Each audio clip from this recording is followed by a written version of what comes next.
Some people claim that the atrocities we commit in our fiction are those inner desires which we cannot commit in our controlled civilization.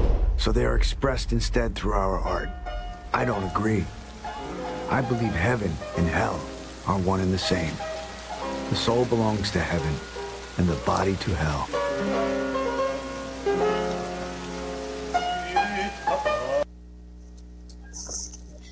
Welcome back to the Blasphemous Cinema Podcast. I'm your host, Jake, and with me today is, of course, my trustworthy co-host, Addison. How are you doing today, Addison? I'm doing great. Awesome. How are you, Jake? We're doing fantastic. And as you guys can see, or are about to hear, guest of honor, first time on the pod, good friend Luca Sauceda. How's it going, Luca? It's going great, man. It's going great. Happy to be here. Feel honored to be here. Got to spend a good couple days with Jake Baker in October, so excited to talk about it and talk about some badass movies, man. Fuck yeah. You know, it was the perfect, me and Addison definitely watch a little bit more fucked up shit than you do. It's Sure. not necessarily your entire forte. So this was the perfect opportunity to just, since we're just talking about horror movies in general, get you on the pod and just do general thoughts on a lot of different shit. This is our third October recap. We like to do this just shoot the shit about what we watched during this month. So perfect time to have you on. I think, as the guest of honor, we're gonna start with your films first. We did find out that there is literally only one movie that we all watched as a whole together in this whole month, so that usually doesn't happen, but it happened. So we'll save that one a little bit for the end. But yes, Luca, starting, kick it off. Let's run through your movies. Okay, yeah, this October watches with Luca de Sauce. Out the gate, needed some Sam Raimi in my life. October 1st, I watched Army of Darkness. My girlfriend, Livy, had never seen Army of Darkness, and I'm a huge Evil Dead 2 fan specifically. As somebody who wants to make films, Evil Dead 1 might as well be the Bible just because it's a bunch of kids out in the woods losing money as they're doing it, trying to make something out of nothing. And, I think they did a great job. I think 2 is an even better example of, now that we have some dough, what can we do with it? It's like, I love the blend of horror and comedy with 2. And, I was excited to show her Army of Darkness just because she'd never seen. Obviously, I think that one leans the silliest. And because of that, technically, I guess, my least fave of the original 3 Evil Deads, but Army of Darkness is fucking great. Bruce Campbell is just, I don't want to say he's carrying the movie like the movie needs its help, but he's just so fucking good in it. I think you could watch it on mute and be just as fucking entertained. He is just on one. And, so shouts out Army of Darkness. What do you boys think? Are you fans? I personally love Army of Darkness. It's kind of like my personal favorite of the 3.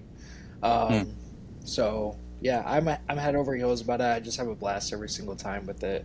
I really like this, the comedy direction that Raimi takes with it, and Bruce Campbell's fucking fantastic. I mean, yeah, it's just everything. I love. It's fun watching Bruce Campbell be a Looney Tune.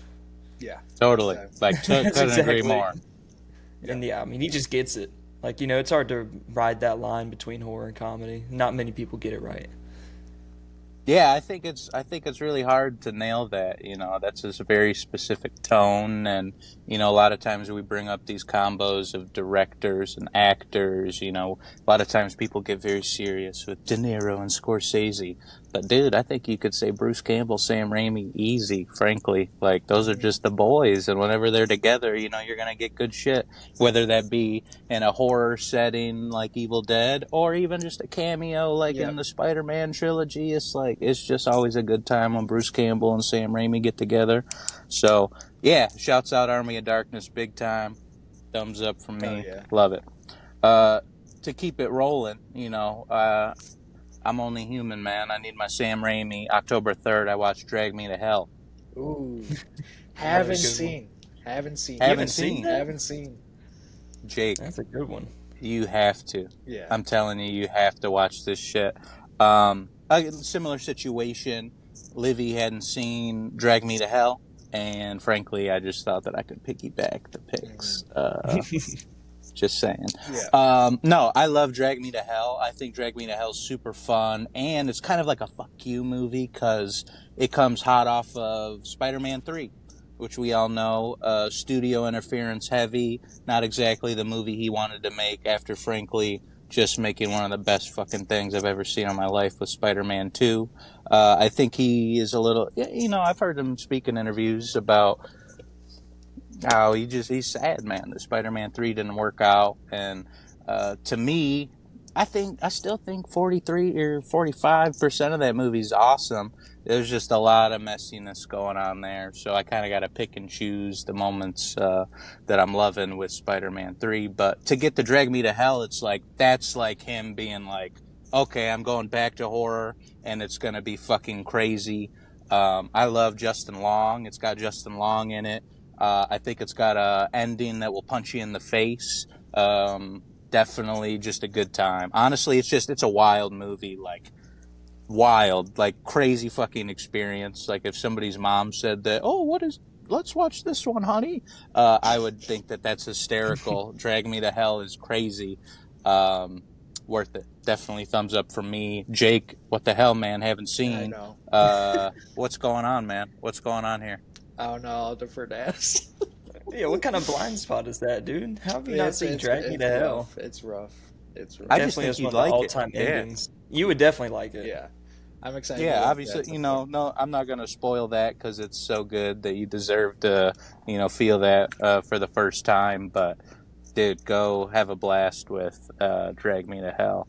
Do you guys normally throw out, like, ratings? Or are you just saying, like, good, bad? Or... we honestly kind of do. I think, like, usually I'll throw a rating in or whatever. Yeah. Okay. Yeah, Army of Darkness a minute ago, I'll throw that at, like, a solid 4. This one, this is like definition for me of like 3.5 with a like. Like I think that there's some story here that I don't want to say is half baked, but the premise alone, you just say, oh, okay, it's pretty simple premise. I think that they just have a lot of fun with.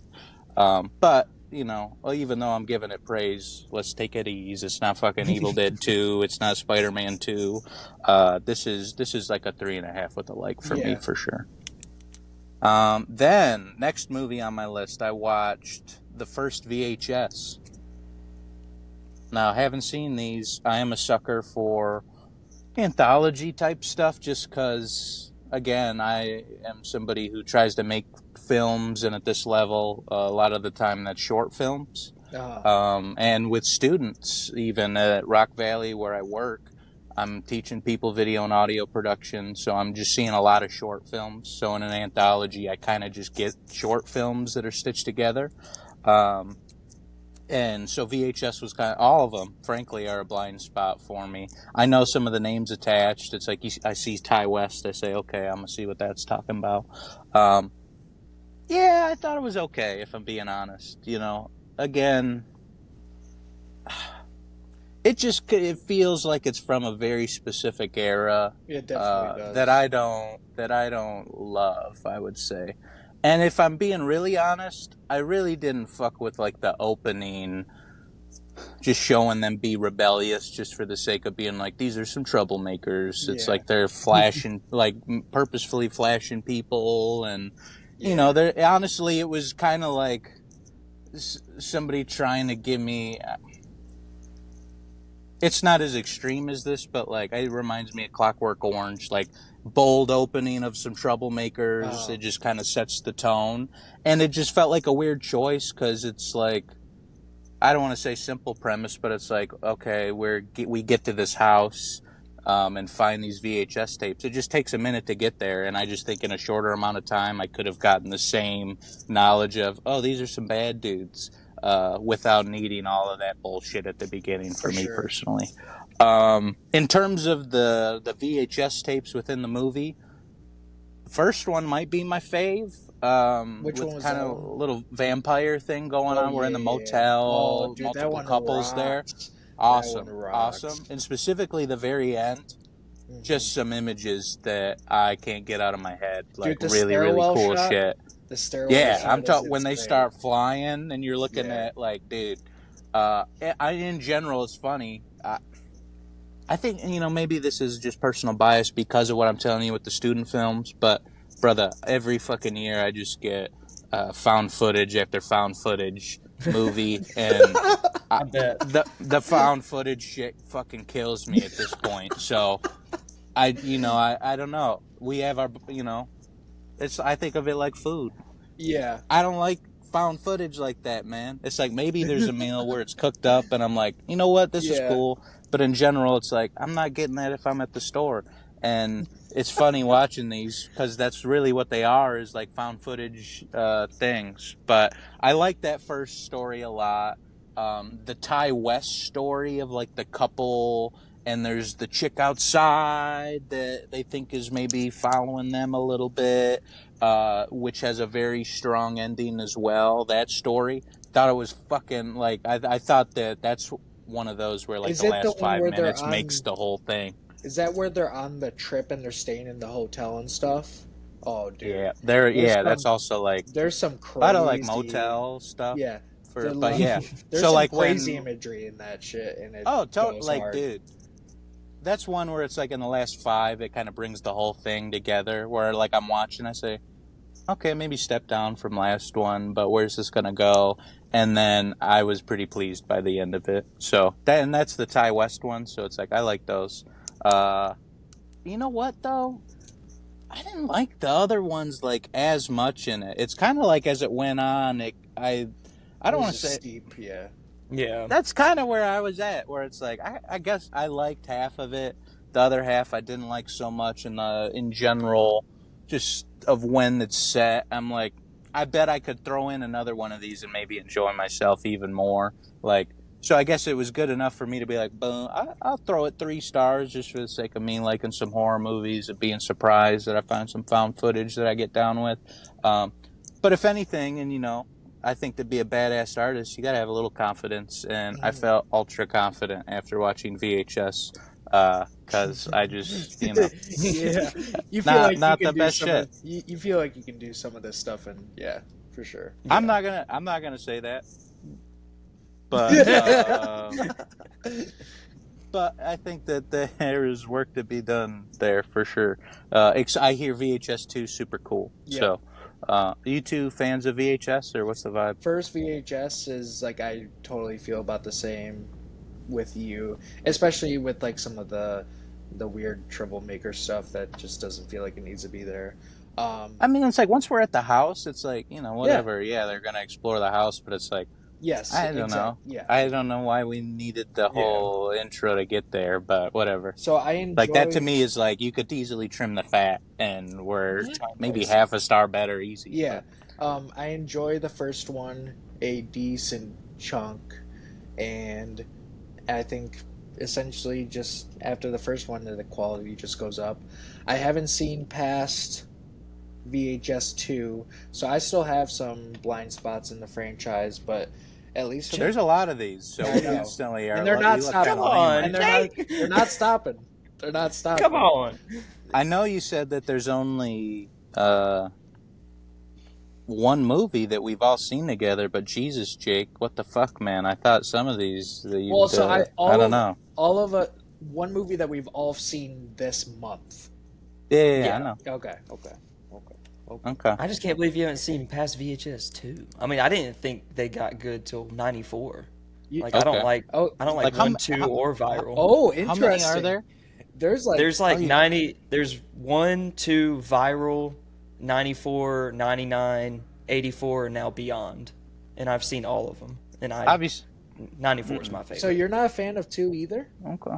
Not really. I don't like the first 3. Viral's the worst one. Yeah, I By heard far. Viral sucks.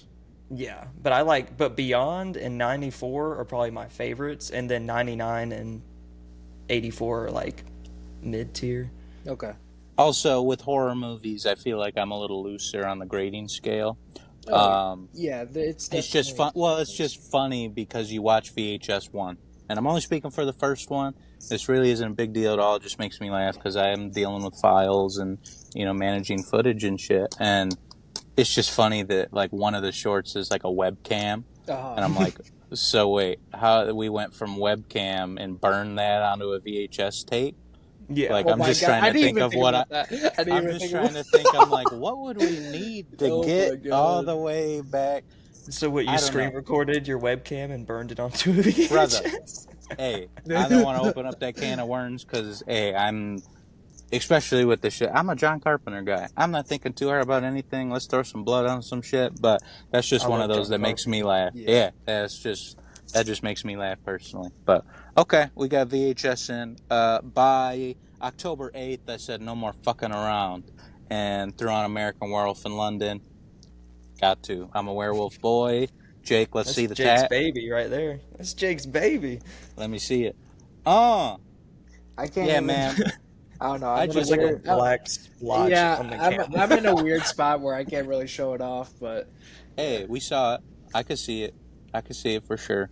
This is just the banger in best. real life. Yeah, this is the fucking best werewolf movie, man. I don't know what else to say. there we go. There we go. Look at that. And that's all you needed to see right there. You already know. Again, we talk about horror comedy. This is just a realm that I love, and I'm always fascinated is when we can blend genres. And, I think a movie like this from John Landis is, I mean, Jesus, we get this, and that's why we get Thriller, is because this movie exists. And he gives him a call and says, who the fuck made that cool werewolf movie?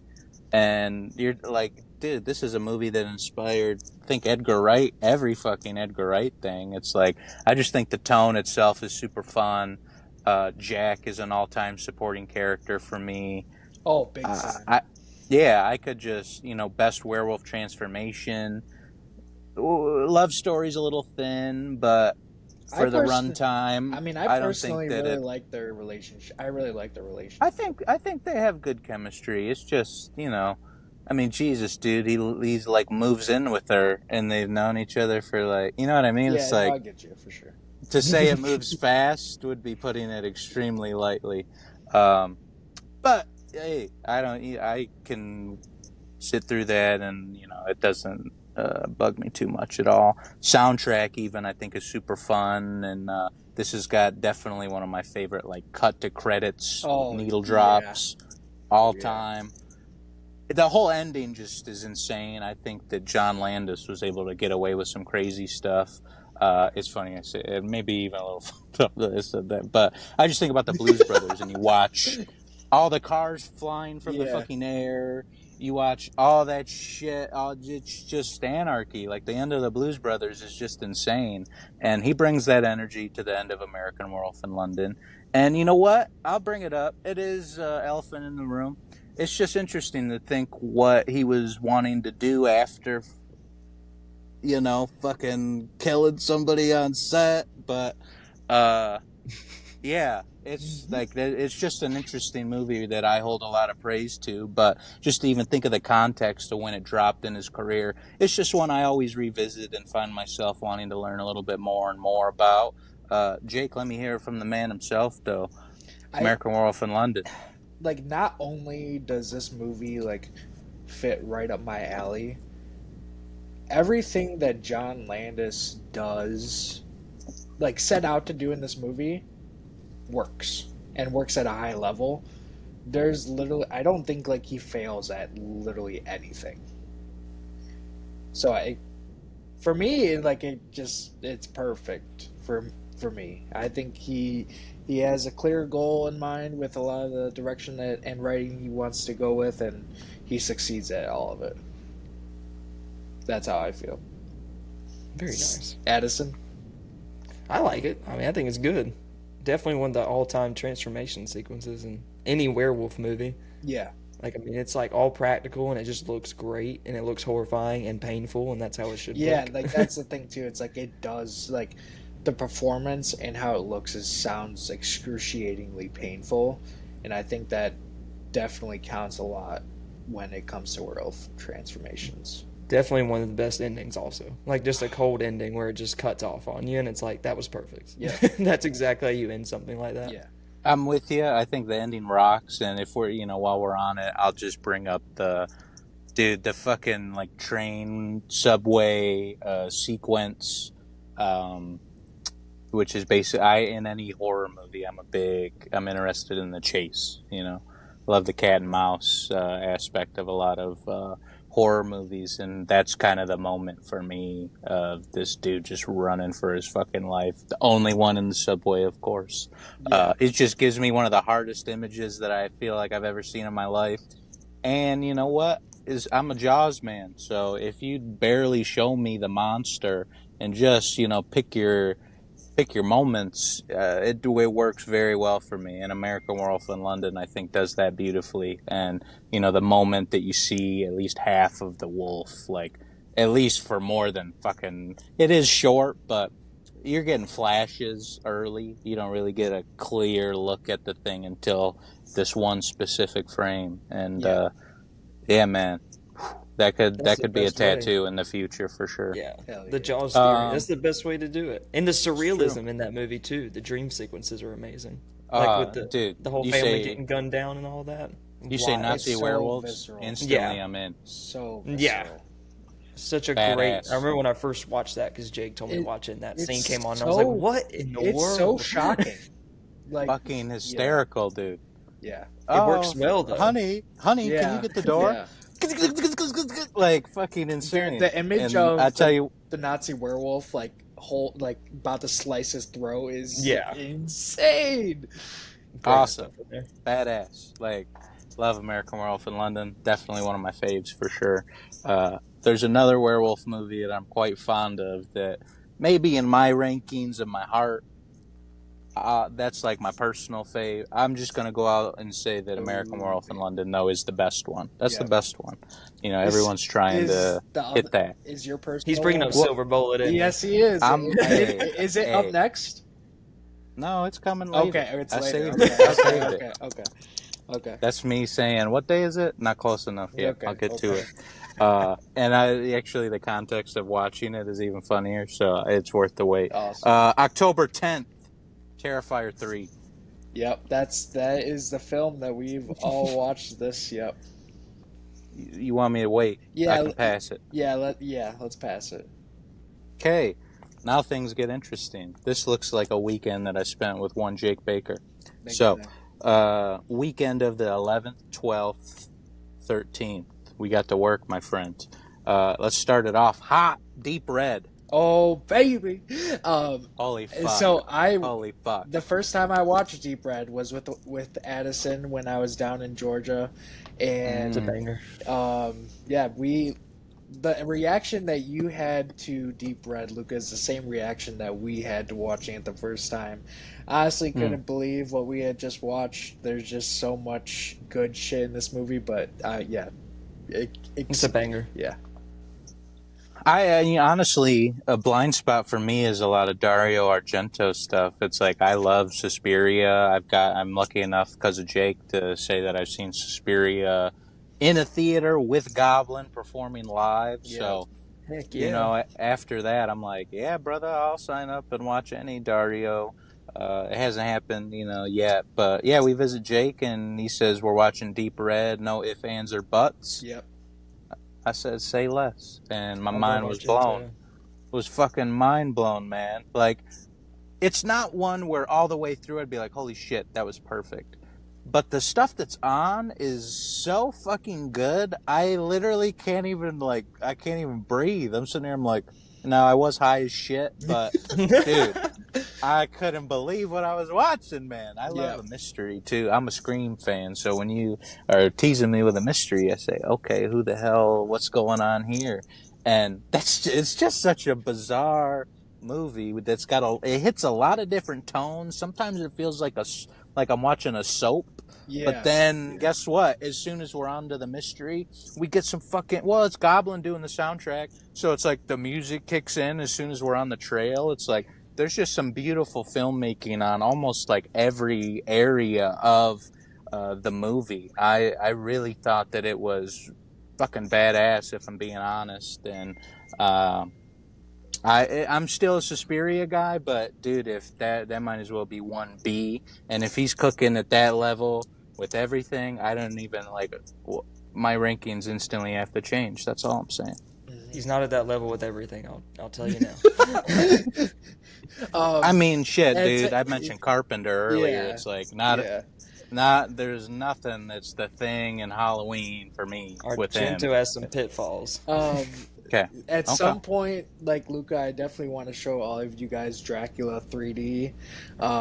Me and Addison watched that together. Like when I was in Georgia the first time with Addison, we saw Dracula 3D on like one of those like DVD shelves, and we saw it was Argento, and we're like, it was okay. at CVS. Yeah, and we're like, okay, for $5. Yeah, we're like, we have to get this, and it's legitimately one of the worst things I've ever seen in my life. What era are we talking? You're talking to like, isn't it like 2010s? Early 2000s, Or it's like maybe? Early 2000, yeah. And literally everything that you could think could go wrong with a movie, dude, is going wrong in this movie. It's a blast. It's a blast though because you can laugh at it. So there's, oh my god, it's so bad. Yeah, so bad. But Argento's great. But Deep Red. Deep Red. I think Deep Red is my favorite Argento, to be honest. Now I'm nervous, man. Shit, I came in excited. Now I'm nervous. I'm starting to sweat. Fucking Dario Argento's gotta go downhill from now. No, he's got some bangers still, though. Like he's got Inferno's good. Yeah, you have Tenebrae. You have Opera. Tenebrae's good. Opera's good. Crystal Plumage. The Bird with the Crystal Plumage is amazing. Yeah. So we still got plenty of good stuff. We still got plenty of good stuff. Yeah. Okay. Fair enough. Yeah. Okay, this is a fun one. Then we watched The House That Jack Built. I showed Addison, I showed Luca, my buddy Tyler, my friend Livy, Luca's girlfriend, and my buddy Nate, all The House That Jack Built for the first time. I love that movie. Yeah, it is so fun. Yeah, man. Now, no diss to the movie at all. But you could say within the first 30 minutes of us watching this sucker, we had some. I'll even go anonymous with it. There was somebody watching this movie just sitting on the ground. No. Wait. He's been on the podcast. He's been on. Don't dox him. Was it Tyler? It was Tyler. Come on. Let me set it up, brother. Shit. But this motherfucker sits down and is watching this thing on like wood floor. Technically, I guess, has a pillow or just some support. But it's 5 o'clock in the afternoon, and so that was just funny. Not that I think this movie's boring at all, but just to say, I was there. That's what happened in the room. He's a Haneke. He's a Michael Haneke man. Dude, he falls asleep during the house that Jack built. I don't even want. Come on, dude. Like that's what blows my mind. It's like you love Haneke, but what are we? Yeah. Okay, let me think. House of Jack built. Obviously, there's some tough moments to sit through in that one, and not in a bad way. Like it's like this is an uncomfortable movie, and if anything, more than just some of the violence, it's like some of the conversations to sit through, like how awkward some of those are. Because he's an awkward guy, and fuck, man, I just get secondhand embarrassment while even listening to motherfuckers talk. So to see him try and persuade people, and they're like confused because they're like, yeah, they have no what idea did you what just the hell's say? going on. Yeah. And it's like, so if anything, the movie does a good job of beating me down emotionally because I have to sit through these fucking conversations that are just, I want to crawl out of my skin. And funny enough, he says, "You want to watch it instead?" So, no, I thought House of Jack Built was definitely effective, and I'll give kudos to kind of the cool. If you're gonna try and end your movie like in a hell setting, cool. Like that's just a swing that I respect and that I don't think a lot of people would attempt to go for. Yeah, I think it's cool and has some familiar faces in it for sure. Definitely packs a punch, and I feel like I'm a guy with a sense of humor, and this just is a movie that doesn't quite have that at all. Lack of that, but it's What? not going for that vibe, so Grumpy it's was not like it's Grumpy movie's no fault. more, man. Hey, I know. That's just what I'm feeling. But let me hear what you boys think. Oh, I mean, we both love this movie, man. This is Mm-hmm. this is the podcast intro. This is the podcast intro. I mean, I think it's a masterpiece. I remember when it first came out, I think I watched it 5 times in the span of 10 days or something like that. And I was watching the 2018 Suspiria at the same time. Yeah. So I was watching 2 really dark, grim movies that were over 150 minutes long, and I was like, this is my vibe. Yeah. And I do think the house that Jack built is kind of like darkly humorous, like black comedy style. Definitely is, yeah. And I think the fact that Von Trier plays Matt Dillon off as this awkward, weird dude, where it's like he's not a cool, calm, collected Michael Fassbender killer. Like, he's literally just If goofing anything, the whole way through. well, that's and what I was somehow going to is being say. Successful. It's funny you say that it's not that, because if anything, I'm watching and I'm like, oh, this is just like horror movie setting, but the killer, and because Michael Fassbender is fucking up that whole movie. Like, that's what I think's so great. It's presented like, what a badass. He keeps fucking all these situations up and trying to get out of them. It's like, Exactly. it's a little different context, because it's like, this is somebody, that's constantly trying to one up himself to feel, the same. But he also, it's just a good internal movie, I would say. We see these fucked up stories about these people who do these harness things, and you say, what was going through that guy's head? And this is a movie that almost plays like it could kill, as a book. Like that sort of thing, and I think they do a beautiful job of presenting it in a visual medium like this movie. It's like, I think they do a really good job of that, because that's super fucking hard, and I think that's a main reason why people that rock the book and movie thing, a lot of times people favor the book just because you're getting those internal thoughts, those internal feelings, and it's just hard to get that in a visual medium, and I think that the House of Jack built definitely does that. I think that's the interesting thing about it. It's like the inverted of the killer, where it's like Michael Fassbender's trying to put on the cool, calm, collected face, but he's having a breakdown mentally, whereas Jack is like having a breakdown physically, and he's trying to be cool, calm, collected mentally the whole time. That's interesting. Yeah, I kind of like that spin on it. They both play as like dark comedies, kind of. Yeah. I can see that. The ending of the House of Jack Built is what takes it home for me, though. The fact that he's a failed architect and he falls due to bad architecture and goes to the center of hell is just incredible. Yeah. Yeah. In the center of hell, the ninth circle of hell is frozen, and that's where he was. It's like ironic because that's where he was keeping all the bodies, was in a freezer, and he goes to a freezer, so it's clever. Yeah. Lars is cooking, man. He was cooking. Clever man. A great Jake Baker suggestion for sure. Maybe not for the next one. Next one. Oh man.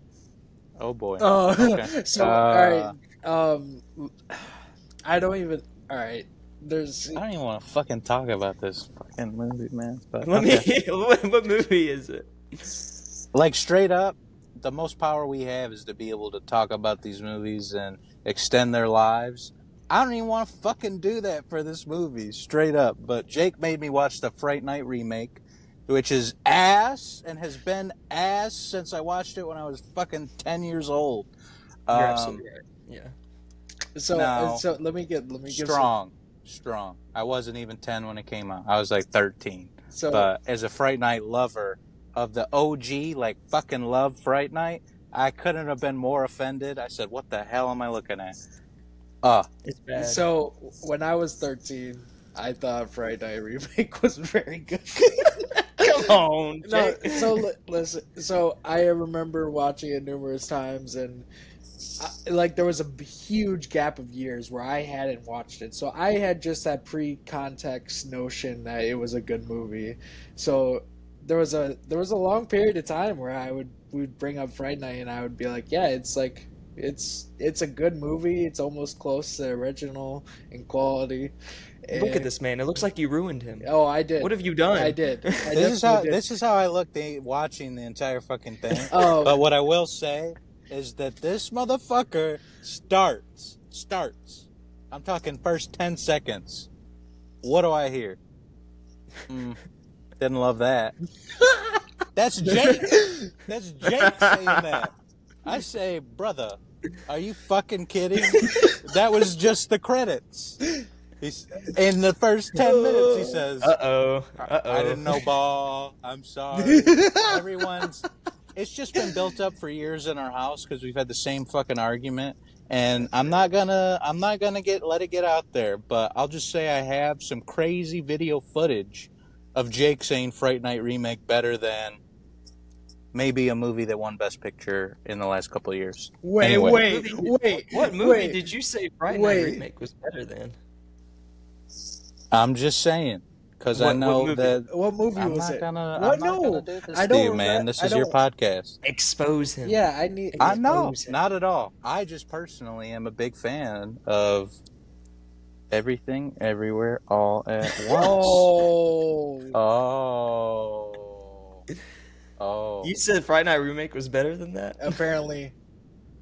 Do you get the soap to put in your mouth right now, or what's going on there? Were you intoxicated? I probably was. Now that could be. No. We just have a lot of parties. You think when is Jake over? It's a gathering. So to say how many drinks had been in him, you're totally right. He probably had a cigar in his hand at the same time too. Yeah. Probably was like, Fright Night is better than Everything Everywhere. One of my favorite things I definitely did not remember was there was a Luca, was it a Queen song? Do you know what I'm talking about? Where I said this song won't be remembered in time. I'm not even joking. A lot of this movie, I just empty file delete does not occupy space in my head. Okay. I'm not even fucking joking, dude. Yeah. I fucking love Fright Night. So to see it be fucked up that bad. So many bad decisions. I can't even believe it. It was a great time.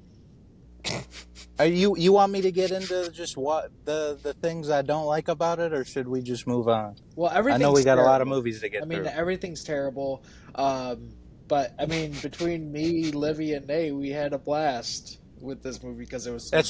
That's true. Everyone did have a little good time, other than Tyler and myself. Yeah. Laugh at Luca's pain. That's what y'all were doing. Yeah. God damn. Dude, you're going to cast McLovin as evil? I never in my life thought I'd see McLovin as a fucking vampire, and I'm really trying to forget it. Yeah, we can go even the fucking, literally, what is so cool about Fright Night is, Jesus, this guy's house is insane. Yeah, let's set the whole fucking third act of the movie in this badass house. Oh my God, why don't we set this new remake in the outskirts of Las Vegas, where in this little subdivision where every house looks the same and they're all fucking lame. This movie's straight up, it's like Twilight and Disturbia just came out and they said, hear me out. Colin Farrell's free. Colin Farrell's free. We got vampires are hot. Guess what? Fright Night? Let's do it. That's they haven't exactly finished building this subdivision over here. Yeah, we can rent it real cheap. Yeah. Dude, so whack. I think Peter Vincent is such a cool character, too. It's like, when you get a cool character that's older, middle-aged and up, it's like the number of those are just a lot lower.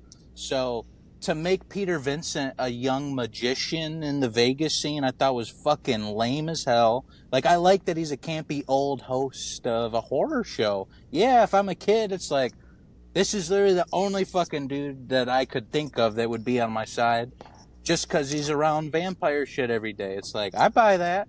You're telling me I gotta, fuck Fright Night Remake, dude. Anyway, next day we watch Piranha.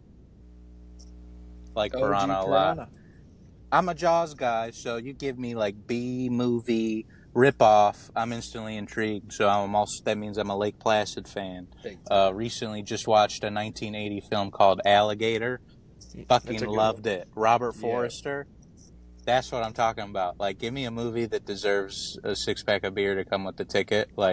This is that. I think I've heard QT talk a little bit about Piranha and hype it up, and it's one that I've seen before, but years ago, and, Jesus, you watch, maybe similar to what Jake was spitting at, you watch something when you're 11, 13, just doesn't quite hit the same, Yeah. I remember what I was like in middle school, and if you showed me Piranha in middle school, I would have been like, fucking lame. As an adult, I think Piranha is super fucking cool. If anything, I think the movie hurts itself. It does. Throughout. It does. I think that characters make some of the stupidest decisions I've ever seen in my life, and I can't believe it. Legitimately bad decisions. And, people like to bring up that whole thing about horror movie characters making bad decisions. This is easily some of the worst you could ever imagine. This is, doesn't make, this is shit where I'm like, did they... were they signed to do 3 days and they're like, fuck, we're not gonna get all this shit in, we gotta write them out of the movie sort of vibe. Just to even break, have you seen Piranha? Oh yeah. You've seen it, okay. Brother, we're on a wooden, it's not a, what even would you call it? Raft? They're on I guess a paddleboard raft thing. We're on a wooden raft. Oh shit, there's a kid on top of a flip little canoe. Oh no, let's go save him. So what are we doing, man? We're getting closer to it. We're literally moving closer to it. The kid's not going anywhere. Yes, he's scared. What more can we do than go get this fucking kid on this raft? You're gonna tell me that this dude, this scientist who's yelling at everyone, no, what have you done? The guy that we're going to for advice, this motherfucker jumps in the water and gets eaten just for nothing. Yep. And they get the kid, and we're just I can't even, how am I wrap my head around that? He just jumps in to get there faster? What the fuck is happening? And it was literally just characters. Would have been the same amount of time, too. I couldn't believe it. It's half a star gone just because that even happened. Yes, because and it's not the only thing. Up to that point, we're sitting there enjoying this movie, holy shit, they're doing a lot of great shit, and then that happens, and you're like, wow, I don't know, what a derailing moment. I'm talking, I was sitting at 4.5 having a blast. And by the time it ended, I'm sitting there maybe 3.5 with a light, definitely like it, would watch again, think that they took the premise of Gimme Off-Brand Jaws, and I think they had a shit ton of fun with it. It's just, I don't know, I'm just scratching my head at some of the decisions that they made there, but, I like Piranha, if anything, another thumbs up for me for sure.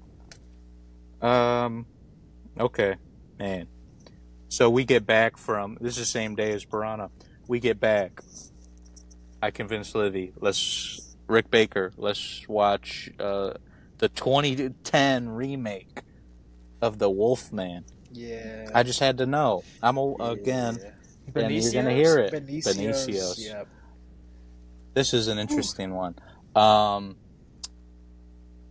Okay, so I'm going to come out the gate and say this movie disappoints me a lot. Yep. Fair. When we're in the werewolf costume and he's the Wolfman, I think it looks great.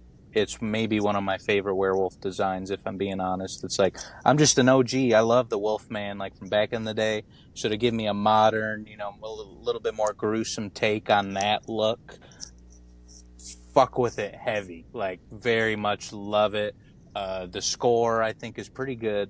And, I think some of the kills are gnarly. So, the Wolfman stuff in it, I think, is cool.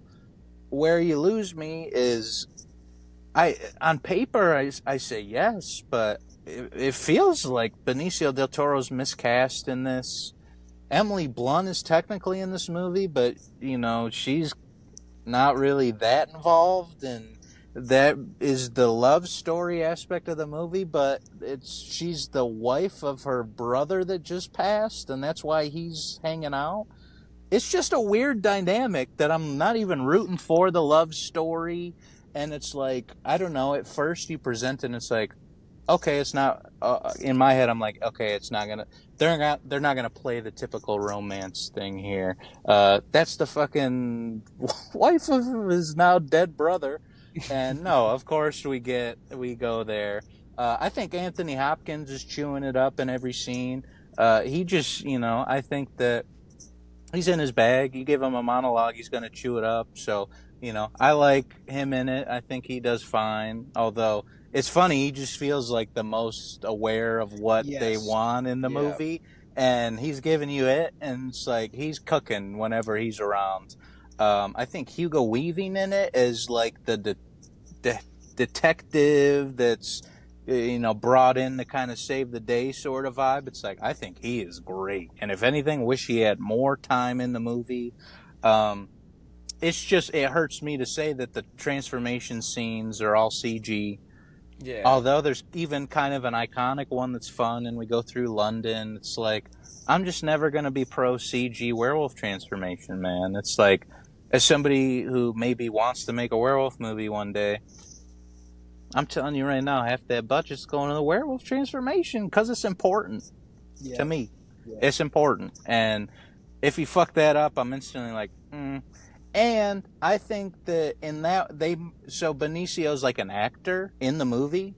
So instantly you're like, ooh, that's kind of fun. Like maybe he can chew on that a little bit. And I don't think they literally lean into that at all. He feels like he's in another planet. This is weird because there's other movies where he's clean shaven. In this one, I don't know.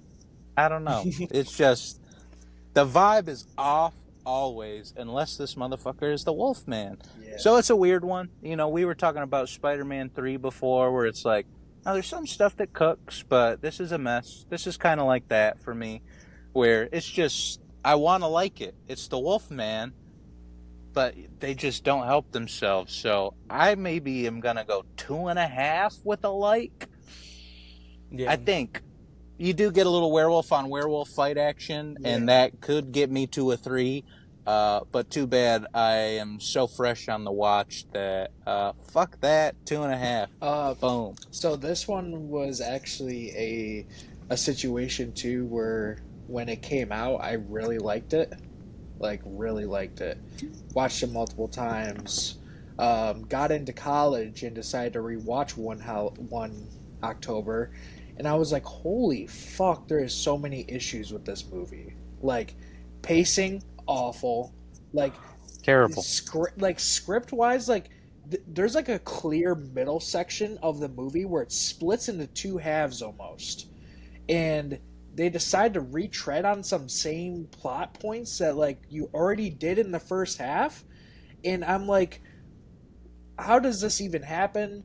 And yeah, there's so many filmmaking stuff that it's just so lacking in. But like you said, there is some really gnarly stuff that I really like. There's some conceptual stuff I get down with. But yeah, it is a very messy movie. Totally, yeah. I mean, Addison, what do you think? I'm about the same, yeah. I mean, I love Benicio, so I'll watch anything with him in it.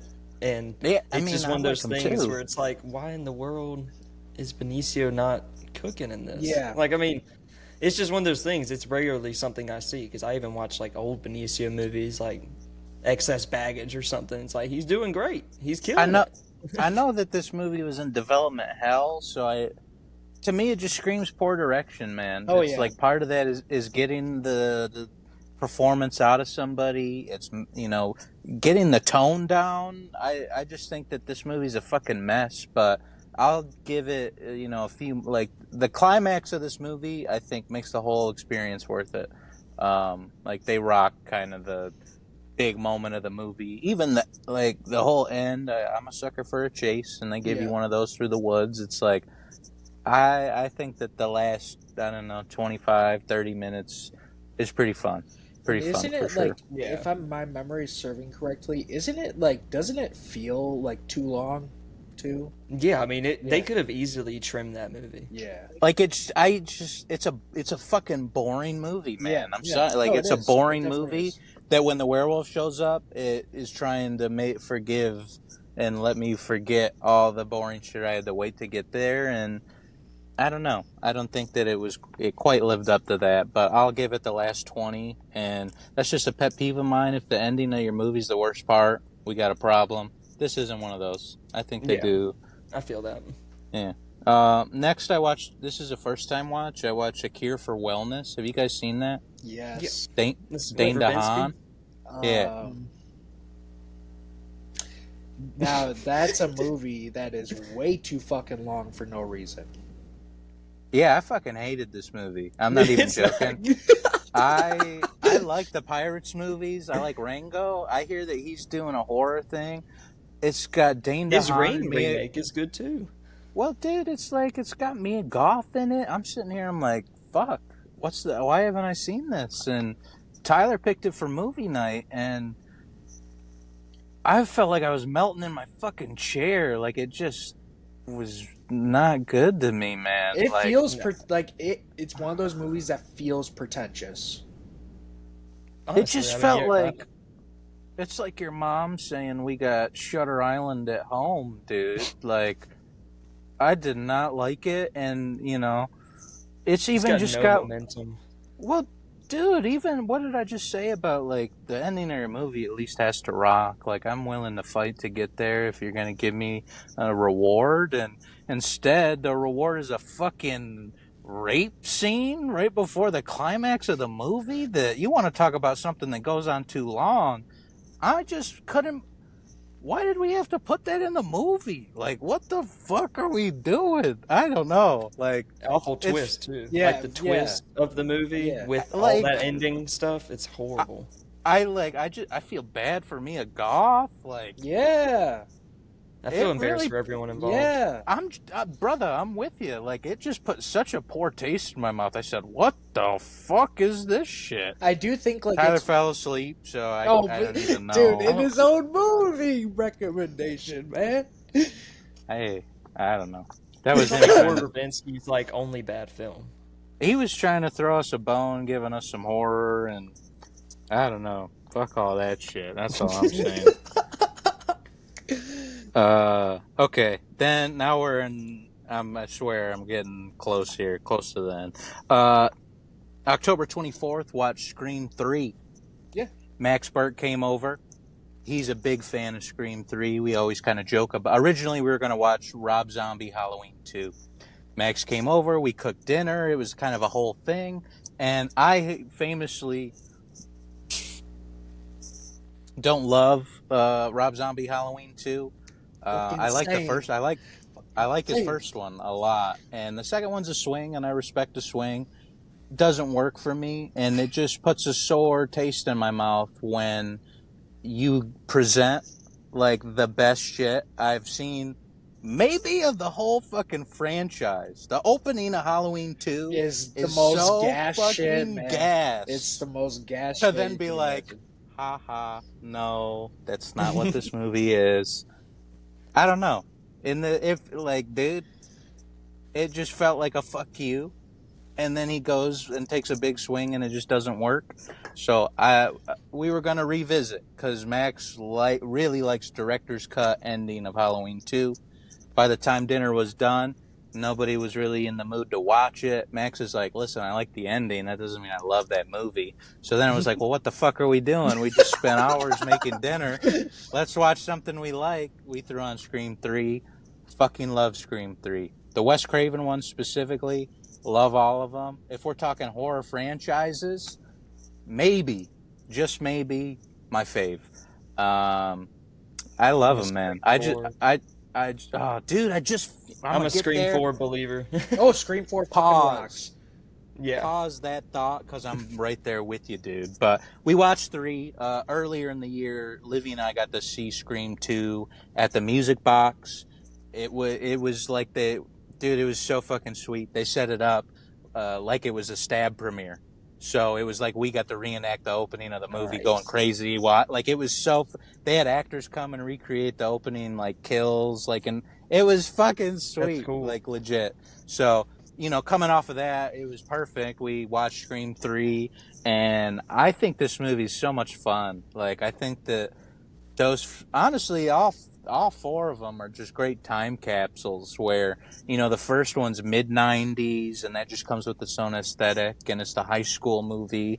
Scream 2 is the college movie, and you know, I think that they have fun with the college campus and just some of the, you know, places that we end up, like, you know, climax being on the theater stage, you know, the great fucking chase into with Gail and Dewey through like the sound booth, like the location is the car thing, like there's they do some good shit with shit. Oh yeah.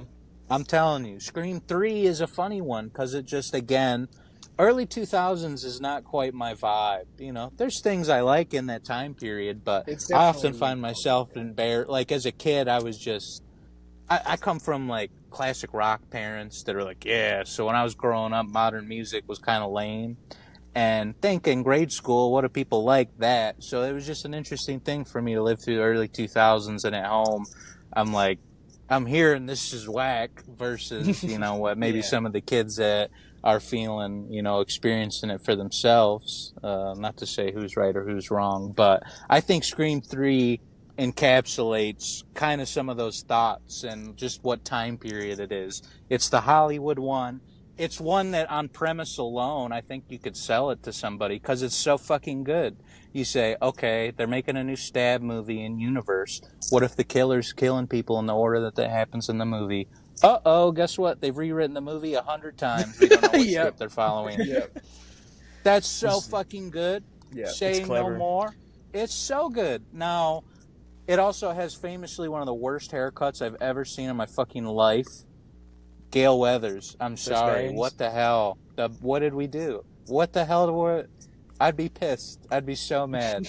Yeah, I like Scream 3 a lot. I think it's fun. I think it is silly for sure. Definitely leans a little bit more campy, I think, than like 2 just has some moments that I think the tension's pretty high. And I don't know if I get quite that tone in 3, but I think that it's with Wes behind the camera. The tone I love. And if anything, the dynamic of Parker Posey and Gale is one of my favorite just little team ups of the entire franchise.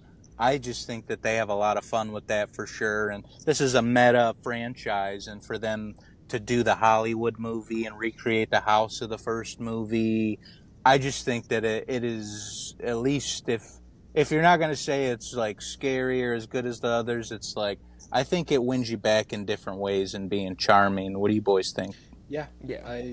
I think Scream 3, it's a good movie. I think there's really fucking cool imagery that Wes does. Like when they're in the dressing room with all of the Ghostface costumes and he leans out, and dude, incredible. I love the opening of the movie so fucking much. I think, with Cotton? Yeah, I fucking love that opening. I would like, the one thing that stands out to me initially when I rewatched it the most recent time was that it is kind of like tame, more tame than my liking, but I still think it's a good movie. Addison. Yeah, I mean, it's a banger. I mean, I like all the Scream movies except for the ones that weren't made by Craven, to be honest. But I think Scream 3 is like spitting. I would say Scream 3 is like Wes Craven's Eyes Wide Shut. It's like his kind of stab towards the Hollywood elite, like dark underbelly of what's dealing with like the movie making, like the producers, the directors, all that kind of stuff. I think it's real interesting the way that it kind of stabs at that kind of stuff in Hollywood, because it kind of predated a lot of the stuff that comes out. Yeah, exactly. Pun intended. Yeah. It kind of predates all the conspiracies and stuff that, and like scandals that started coming out, but it kind of hinted towards all that stuff. Yeah. I mean, extremely heavily. So in some ways, I think it's aged great. It has. Exactly. Yeah, no, I think when Wes is doing it, it's just, it feels like truly like I'm just watching, I'm with my friends again, and it's like I just fucking love that unit, man. Neve Campbell, David Arquette, Courtney Cox. It's like They're such Damn, a great. shouts out to them. Yeah, It's so good. And you know what? I'm a Stu stan as well. It's like, that's my dude, man. Stu at the end of Scream is just one of my favorite fucking things I've ever My seen. parents are gonna kill me. And Okay. when he picks up the phone, he's like, "Hello." Dude, it's one of the funniest shits ever. My mom and dad are gonna be so mad at me. Yeah, Stu is He great. said, "You hit me with a phone, Yeah. you dick." yeah. So good. Okay. October 28th.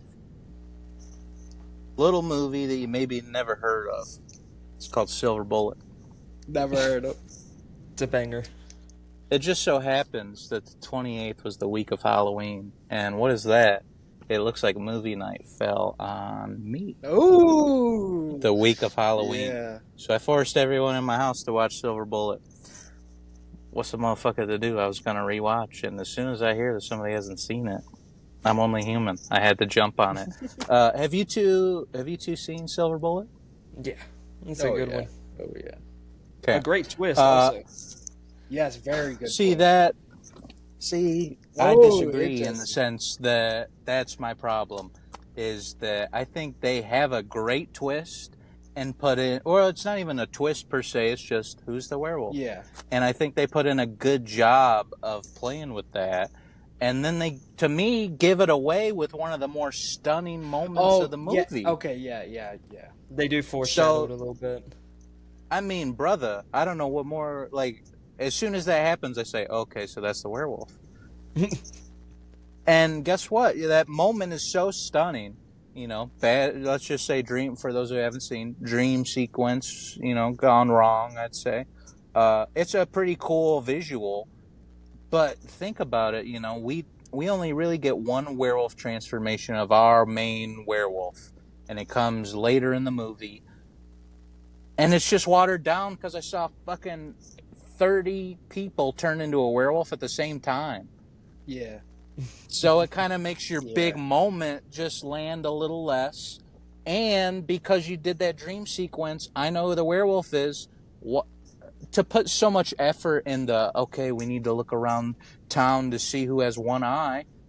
That's fucking great. Like, they literally, how they do all that is so good. I don't understand why you would put that much effort in that if you're already going to give away who the fuck the werewolf is. Mm-hmm. You know, how about this? Maybe take that out. Maybe let me see Brady get cooked.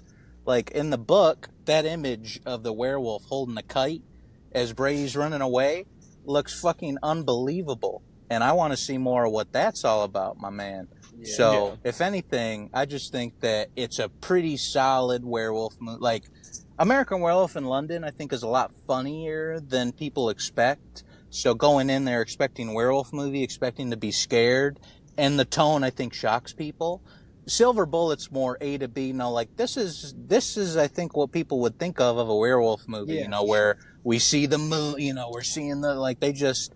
I think they do a good job. I think the narration's really good. For me, my favorite part, honestly, I think the music's so fucking good, man. Like, I think the music really, that guy cooked. Like, I think his name is Jay Chataway or something like that.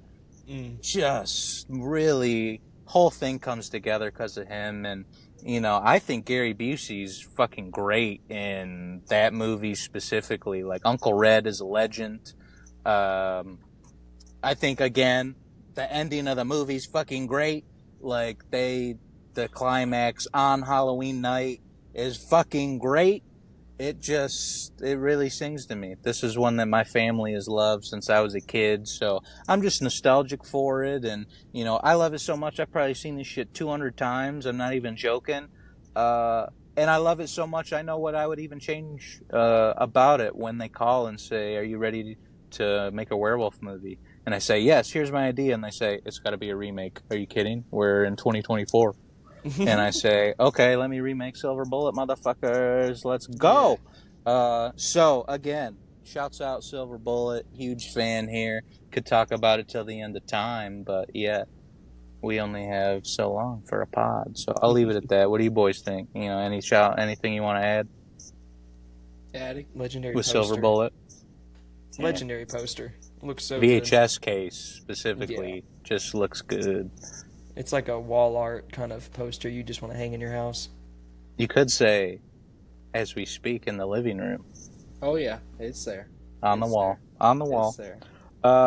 Okay, so now I'm self-aware. We hit Silver Bullet, week of Halloween. I knew I had to finish up strong. So did one of my favorite little 1-2 punches. October 30th, watched the Grindhouse double feature along with the trailers in between. It was just me, funny enough, in the living room. I was doing some decorating for our Halloween party. So while I was doing some of that, threw on Grindhouse. Fucking love it, man. Think it's great.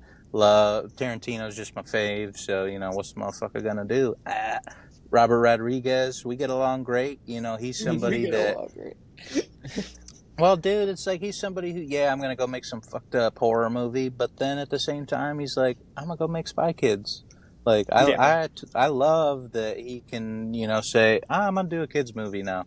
Like, I just personally respect the hell out of that. I think this little combo works fantastic. I like zombies. Planet Terror feels like the most fun B-movie version of that with so many familiar faces. You're like, what the fuck? Like, this is insane. It's a crazy movie. But damn, it worked on me. Now this one, I actually saw, this might be the first Tarantino, Robert Rodriguez movies I saw in a theater. Like, maybe my parents took me to Spy Kids, but of the horror stuff, it's definitely my first Tarantino movie in a theater. But when I was 10 is when these dropped, and my parents took me to the theater. So, dude, I was having... Yeah, dude, wow. Maybe that you say, how did this guy turn into who he was? It's like, that's probably that's core. one of them. That's one of them. Hey, I remember getting in the car, and we were just laughing our asses off at the trailers, man. Don't is so good. Thanksgiving? Trailer for Thanksgiving. Great. Crazy stuff. Movie, Great. not so much. Movie, they had a tough... honestly, I don't know how... the trailer is the best that's going to be. Like, they rocked that. Eli Roth did a good job with that. The movie I didn't love as much, and I saw it with Jake, so that one hurts just a little bit more. Yeah. But, again, love Planet Terror. Death Proof only keeps rising in my rankings. At one point, it was my least favorite Tarantino, and I still love it. It's like, this is my fave dude, so, not to say that it's bad by any means. I think that it does a factory reset, and I always found myself more interested in the first batch than the second batch. But, dude, you get a fucking 8-minute, one-take conversation in the second half. You get literally maybe the best car chase ever put to screen in the second half. I straight up, it's not my favorite Kurt Russell movie, but it might be my favorite Kurt Russell performance. I think Stuntman Mike is fucking awesome. He's so fucking It's incredible. got one of my, truly one of my favorite movie soundtracks ever. I think Death Proof is built like that. And even shouts out to the man once again, because this one's shot by Quentin Tarantino as well. And it just makes me laugh thinking about the opening with the feet written and directed by. But, dude, I think that Death Proof is fucking badass. And, if anything, I keep wanting to revisit it over and over again. And I lucked out because Livy fucking loves Death Proof. She so loves it. I watched that shit. I've straight up have seen that shit 2-3 times this year alone. Yeah. And guess what? I might need one more before the year's over. I think that's top 3 Tarantino. Ooh, interesting. Hey! That's awesome. I'm not that bold, but I got. I'd put it in top 3 for That's sure. awesome. I would say that. Once Upon a Time in Hollywood, Inglourious Basterds, and Death Proof would be my top 3. Okay. Well, what we're not gonna do is spend 45 minutes arguing about this rankings, but so Death Proof. Wait a minute. I gotta get Pulp Fiction. You separate the Kill Bills? Are those one or those two? I count them as two. I count them as one. Okay. Then I'm going. Fuck. I'm going Pulp Fiction cemented. I'll match Jake 1 for 1. Tattoo right there. Nice. I'm gonna go Kill Bill is my number 2, and especially if I get both of them. And then with 3, you're just catching me in my stoner era.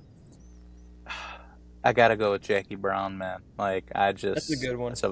That's a vibe I love to hang out in It is for a sure. vibe. I'm a big Once Upon a Time fan, and Death Proof not far behind. But anyway, Jake, let's hear your thoughts on Death Proof. Death Proof, fucking amazing, incredible movie, dude. The ending of like the first half when when that car crash happens, unbelievable. So It's great. but like I love like literally tired to the face. Yeah, love the movie, but there's an ultimate cherry on top for me. The dance. No, it's a Mary Elizabeth Winstead in this fucking movie. Oh, hey, you know what? Those Jake's are close obsessed. though. Am I right? That's She's in a How good? cheerleader But what about outfit, how good so- the Cheerleader actual outfit. ending is? What about how like, good see, the for actual me- ending is when Stuntman Well, I was Mike just- gets his ass kicked? Oh yeah. So, like, straight up, my favorite moment of Kurt Russell's career is when he's got to pour the alcohol on his wound because he just got shot in the arm. That shit is so fucking funny. Where he's just, do it. Takes a swig. It's so fucking good. It's man. awesome. It's fun for that to be. I know we got a crush on her, but I don't want to say they write her out, but I feel like she gets done dirty in that and kind of just plays dumb cheerleader. If anything, I would have wanted a little bit more from her. Not like it's her fault, but I'm just saying it's funny that of course it's one of your highlights because that's your girl. But She's giving me if I all was that gonna, she needs. Who's giving me all if that? I was gonna say a negative, it's like I think Chill, we gotta. No. I think I'm saying she's so cool. She deserved maybe a little bit more. No, absolutely, But, absolutely. But QT, once it's in pen, then he's pretty sold, and I get that for sure. Yep, I get that. big time. But okay, let me. I got 2 left, man. 2 left. I'm gonna flip the order though. I technically ended my Halloween night doing a first time watch with a group of people. Super fun. We watched Near Dark, Catherine Bigelow's vampire movie from the 80s. Haven't seen Blind Spot for me. I do fucking love Bill Paxton though, so instantly I was intrigued. Gotta say, guys, didn't live up to the hype, and it was kind of disappointing. This was supposed to be on my docket for this month, and I just didn't have the means to watch it, so it made it off. And as soon as I saw your rating of it, I was like, damn. I mean, it's not even. I almost feel like going into just knowing what the movie, the time period that's in, and just like your personal interests, like the fact that it didn't land harder for you was like kind of like, yeah, damn, maybe it's not like that. Yeah, I mean it's doing things that I like. It's like a setting that I'm really into as well. Yeah. Like I think about a movie like Bones and All, which I really fuck with. And that's very Midwest 80s. We're backpacking a little bit. It's just got that, setting that I'm just into. And it's similar to that. It's just we're in the South versus the Midwest. But you get a little bit of that where we're backpacking. We can't go home sort of vibe. We're with a group of vampires. And, there's some fun. Like Bill Paxton, frankly, is just showing up and they're just, honestly, he's kind of giving Stu energy at the end of Scream, but the entire time he's on the screen. Like, he is just out of his fucking mind going for it, trying to chew up every instance that he gets to do something. I think he's super fun. I think there's things to like about it. It just was a little of a movie that does have some sexy moments. I thought it could have been sexier. I thought there could have been scarier stuff. I don't know. I just found myself a little underwhelmed in almost all the categories that I was kind of excited about. So overall, it's like I think I gave it 3 by the end of it. But, straight up, like it kind of put a dud on our Halloween night. So, no diss to Catherine Bigelow, but Near Dark didn't quite work for me. And you know what? It's just funny because I personally love something like The Lost Boys, which is like kind of a light tone. And I thought that this was going to be like kind of, okay, I got my kids one that I like. Give me my fucking adult vampire, gnarly. And it's like there is a scene in it that's cool. Like there's a cool bar scene that I think Jake you'll get a kick out of for sure. But Yeah, I don't know. Near Dark just didn't work for me. Addison, have you seen this one? I mean, yeah, What do I'm you kind of think? right there with you. I don't really think it's phenomenal or amazing, but I think it'll pass. Passable, It's yeah. alright. Yeah. It's alright. Yeah. Could have been Now, the movie I watched before that I thought was fucking great, and maybe even played the best that I had ever seen it. And that was a little movie called Scream 4, Yeah. which I will go as far as Yeah. to say I think it's the best sequel. better. That's my favorite Scream movie. I'm just saying, I'm always a Scream 1 stan, so, I'm not going to move that one. But to me, 2, 3, and 4, it's a coin flip, man, on the day, whatever That's how mood it I'm is in for for. 2 and 4 with me. I think both of them, like, they're the same level for me. So it's like legitimately what day you're catching me on. I'm gonna say 4 or 2, and yeah, 4 rocks. 4 I rocks. think 4 is 4 everything. incredible. It's everything I could want from one, and it's just so cool because it's 10 years after 3.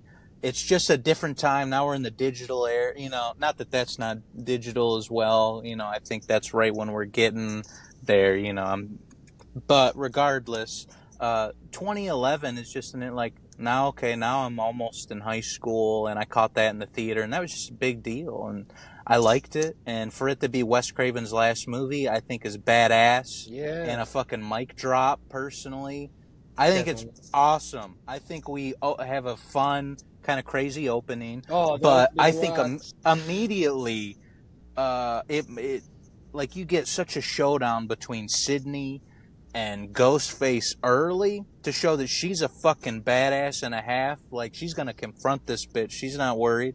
It's like, oh, like anything that I could have been like, well, 3 isn't. They didn't give me the gore I was looking for. It's like 4 makes up for Dude, that, like for so sure. Yeah. fucking Like, gory. there's some gnarly Yeah. shit in 4.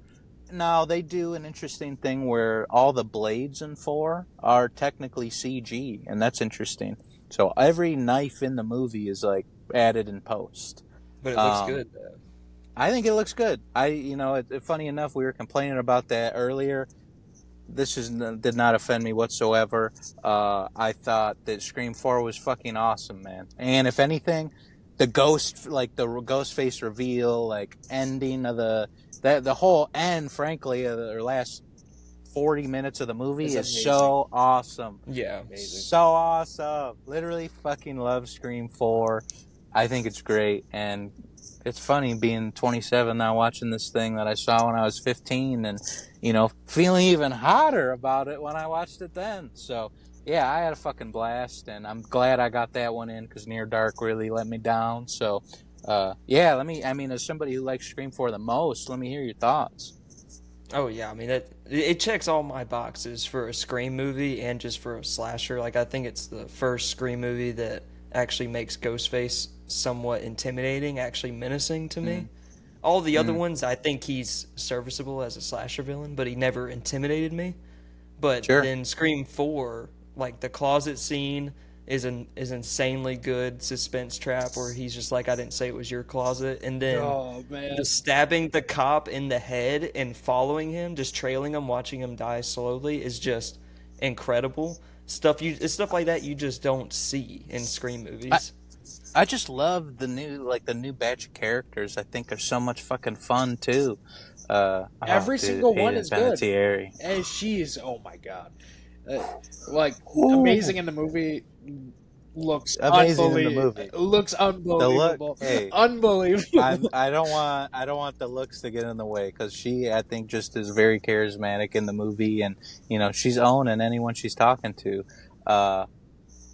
Yeah. All the I'm in characters love. are I don't know what else to say. Yeah. I don't know what else to say. The looks speak for themselves. They speak for themselves. Yeah. And the whole And guess fan what? club thing is incredible. Oh too. yeah, I love that. Like, it's just really Scream 4. Like the whole desensitization of movies and how they just want to be like all these like people from the past, and she's even laying down next to her and like matching wounds. Like, it's all that stuff is so man. incredibly well done. Yep. I'm with you. And if anything, it's like Dewey in a lot of them is kind of, he gets fucking injured and is almost written out of the movie, right? It's like, not written out of the movie, but it's like Dewey always gets fucked up in these. And in this one, it's like, I feel like they give him a little bit more responsibility. And I feel like Gail maybe suffers from that because it's like she has her little thing and, I guess isn't there. In the last 40, it's like until we're at the hospital, it's like there's just a lot that happens before we catch up with Gail again. So, what are you gonna do? But guess what? Guess who figures out who the fuck it is? It's like I still feel like Gail gets her moments in the movie, but I like what they do with Dewey a lot and giving him kind of a little partner that feels like she maybe has a crush on him. Just adds another layer where you're like, oh. Fuck, they just always know. They know what to do with the dynamics of this to have me intrigued. They're balancing a lot of characters at once with Scream 4, and it's very impressive. I completely agree. To have a franchise where, frankly, most of the characters are, make it through, if we're talking like the core ones, to always introduce new characters is tricky, and I don't know how through 4 movies they fucking nailed it. Now, Scream 4 is so good that as soon as I heard they were going to do 5, I say, well, Scream 4 already exists, so what is this going to be if you're going to introduce a new batch and then Brent, like, I just can't believe that, well, Scream what's funny? 5, The Force Awakens. What the fuck well, okay. Take it easy, because I do like Force Awakens. I'm not gonna. Same here. I'm not gonna throw that shade. A New Hope Part 2.0. It is that, but I think it needed to be. Because that's what Scream 5 does. It's like Scream 1 2.0. But like, all right. But like for Scream 5 doesn't do it well. Like I think Force Awakens actually nails the Star Wars feeling. Scream 5 just fucking sucks. I hate all the new characters in Scream 5. Like I like Jenna Ortega in it. Outside of that, not a fan I of was the Zoomers. The Zoomer actors are not my favorite. I was totally like, of course, like. Now listen, this doesn't mean every fucking moment in the movie that they're bad. It just, to me, is so not what. Well, like they do some of the most. I didn't like any of the new people, and I think what they do with the returning folks, I also don't fucking like. So now they crank the violence, which I do think is cool, and it's like, the kills in Scream 5 are gnarly, but it's funny. What was I talking about earlier? VHS. Oh, who gets the fucking last anthology movie in the movie is the Ready or Not boys. And to hear that they were going to make Scream 5, I said, I don't know, man. I'm just saying. I don't know. I don't know. I'm not a Scream 5 dude at all. If anything, 6 I thought was fun. It's just a course correction. It's like we cleaned up some stuff and still fuck up our third act. So it's like, you know what? They're fucking killing me. And Scream 7's even like a tough situation too, where it's like, fuck, man, like. Yeah, that's rough. What do you guys think about that? You gonna go check out Scream 7? I don't even want to. I don't know. I've kind of lost hope in them. It's just, well, what if I told you that the person directing it is the guy who wrote all the West movies? Yes, that does help. Maybe. Like it doesn't. If that's who wrote the movies, and if that's who's doing a Scream movie and directing it with Courtney Cox and with Neve Campbell, it's like, I know, like the situation in which how we got here, horrible.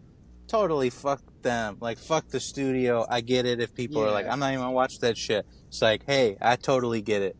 And I find myself, also a little bit on the fence as well. It's just an interesting one. I'm like, that's interesting. Fuck. Why does that have to be who directs it? Yeah. But yeah, those are all my October movies. A lot of Wes Craven, a lot of Sam Raimi early, the old faithfuls for sure. But damn, I feel like I just have been taking over a lot of October. Let me hear from you boys. What have you boys been watching? Mr. Addison. Oh no. Well, I started my month off by watching Rob Zombie's Halloween 2. Hold on, I got to smoke for this one. Well, I actually love that movie. So I'm a big fan of when directors make movies that are a giant middle finger to someone. And so I absolutely adore the fact that it does that it sits there and does the subverted intro where it's like, you think you're getting a remake of the same movie you've already seen, but you're actually not. So I enjoy that a lot. And I like the way it plays into, like, you know, the whole aspect of what the trauma is following her in the form of Nomad Michael Myers. She can't escape it, the dreams and everything. I like the ending where both endings are good. I like the original ending more, where she just becomes the insane one. But yeah, I enjoy Halloween. Rob Zombie's Halloween too. I know Jake hates it. Because we've talked about this so much, but it's like, I think a lot of the conceptually, a lot of the stuff is very interesting, and I think is a great direction for the movie to go. But I just think execution-wise across the board, it fails. So that's where I have my disdain for it. Yeah. That 16mm cinematography. Cinematography's strong. Like, Rob Zombie as a whole, it's like damn, his music videos even look super fucking cool, man. It's like he just has such a style that it's like, oh yeah, instantly I'm taking that over a lot of people who are just, I watch and it's like, oof, I don't know. It's like if I watch 5 seconds of something, I kind of can feel like if I can tell if Rob Zombie's making it. I think that's a compliment in itself. Yeah. I don't know. It's like that's kind of my issue with Halloween 1 is it's like you're going to give me half a brand new idea and then give me half the original idea, but then in your second movie...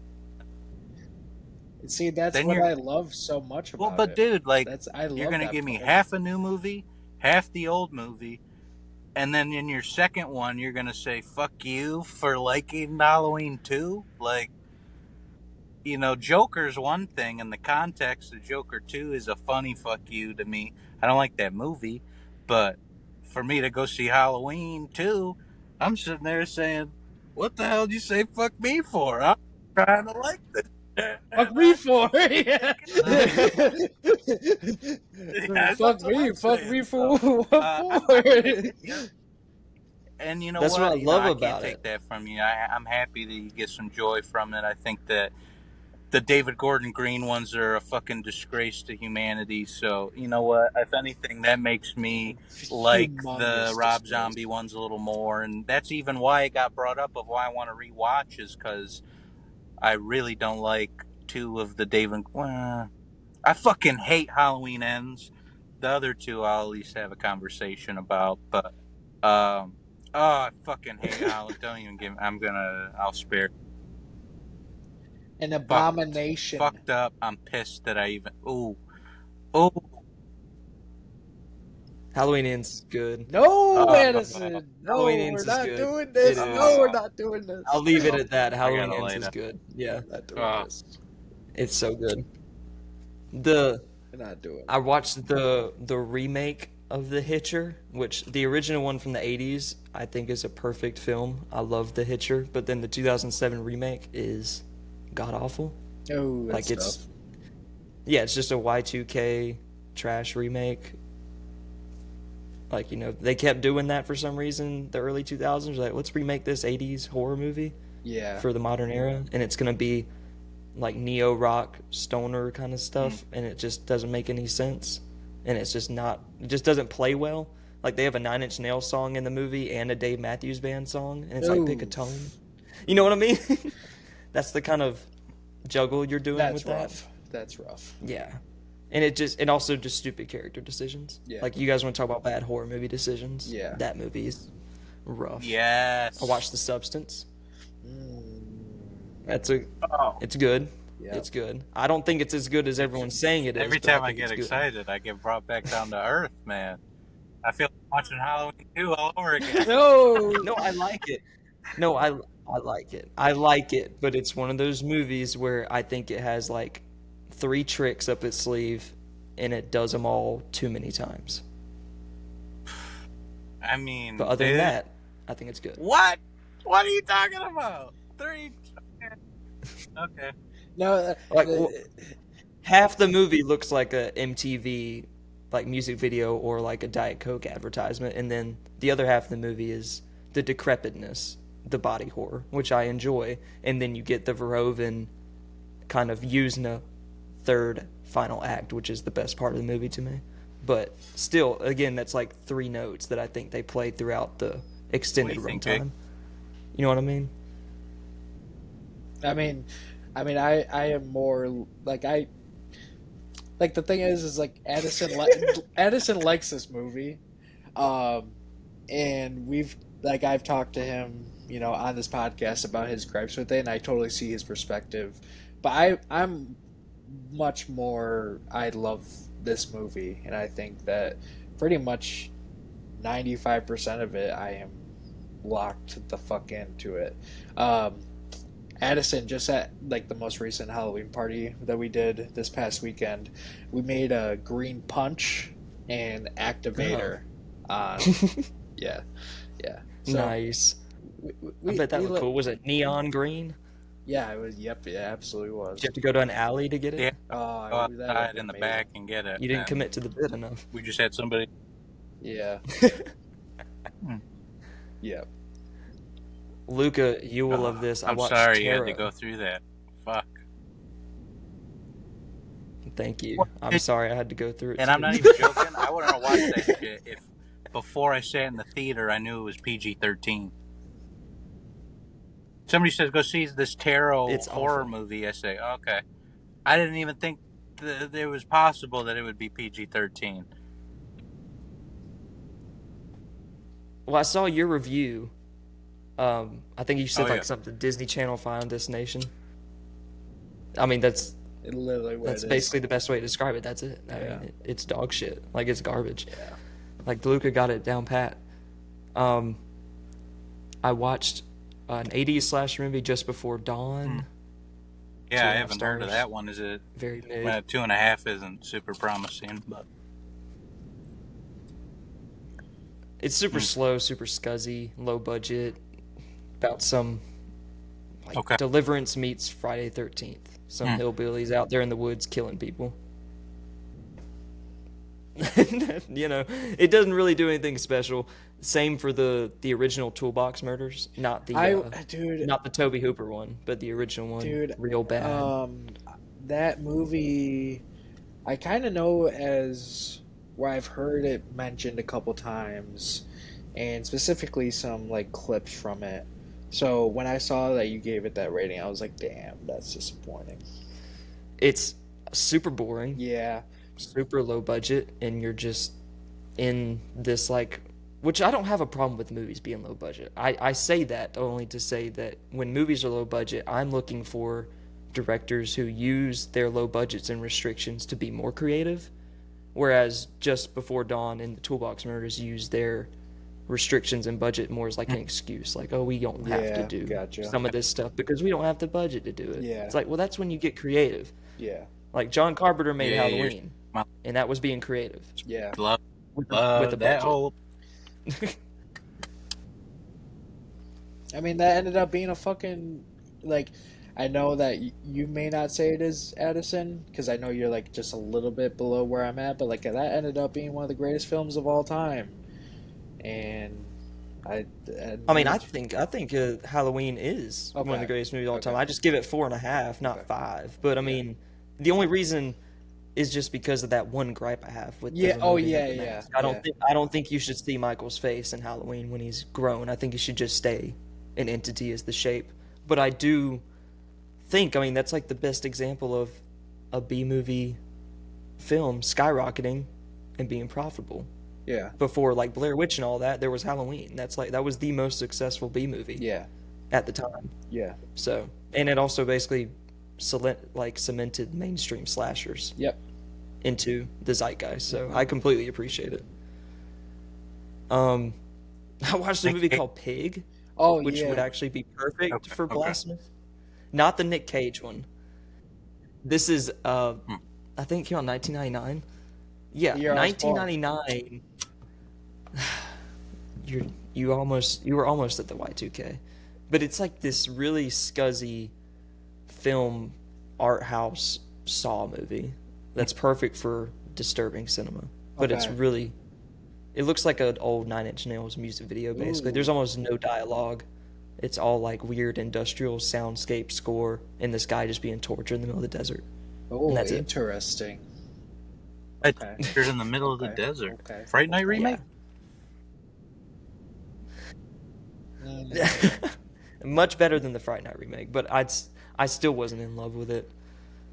I watched One Dark Night, which is the guy who directed Jason Lives directed this. Oh, Oh, Which I love Jason yeah, Lives. yeah. We love Jason Lives in this house. That's my favorite Friday movie. Yeah. So I watched this just because of that, and I mean it's not horrible, but it's literally like an OG Goosebumps episode is what this movie feels like.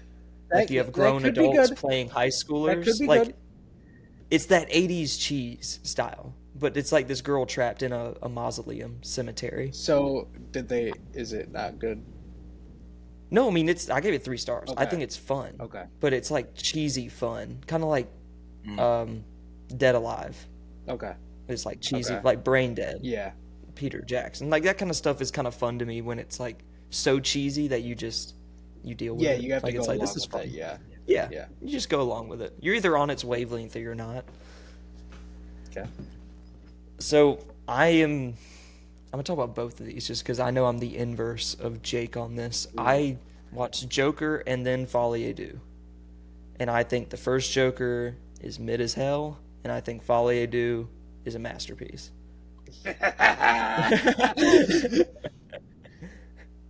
The first Joker, of course, my issues with it is that it does feel very derivative of stuff that's already come before, and I think it's leaning more towards being a misery porn film where it cares too much about Arthur Fleck just being miserable the entire time, and then him having the king of comedy taxi driver stand at the end basically, and then just that's basically all that movie does for me. Yep. Every time I rewatch it, it just kind of goes down more, and I'm just like, looks good, cinematography's great, but story just feels so underbaked to me. Yeah.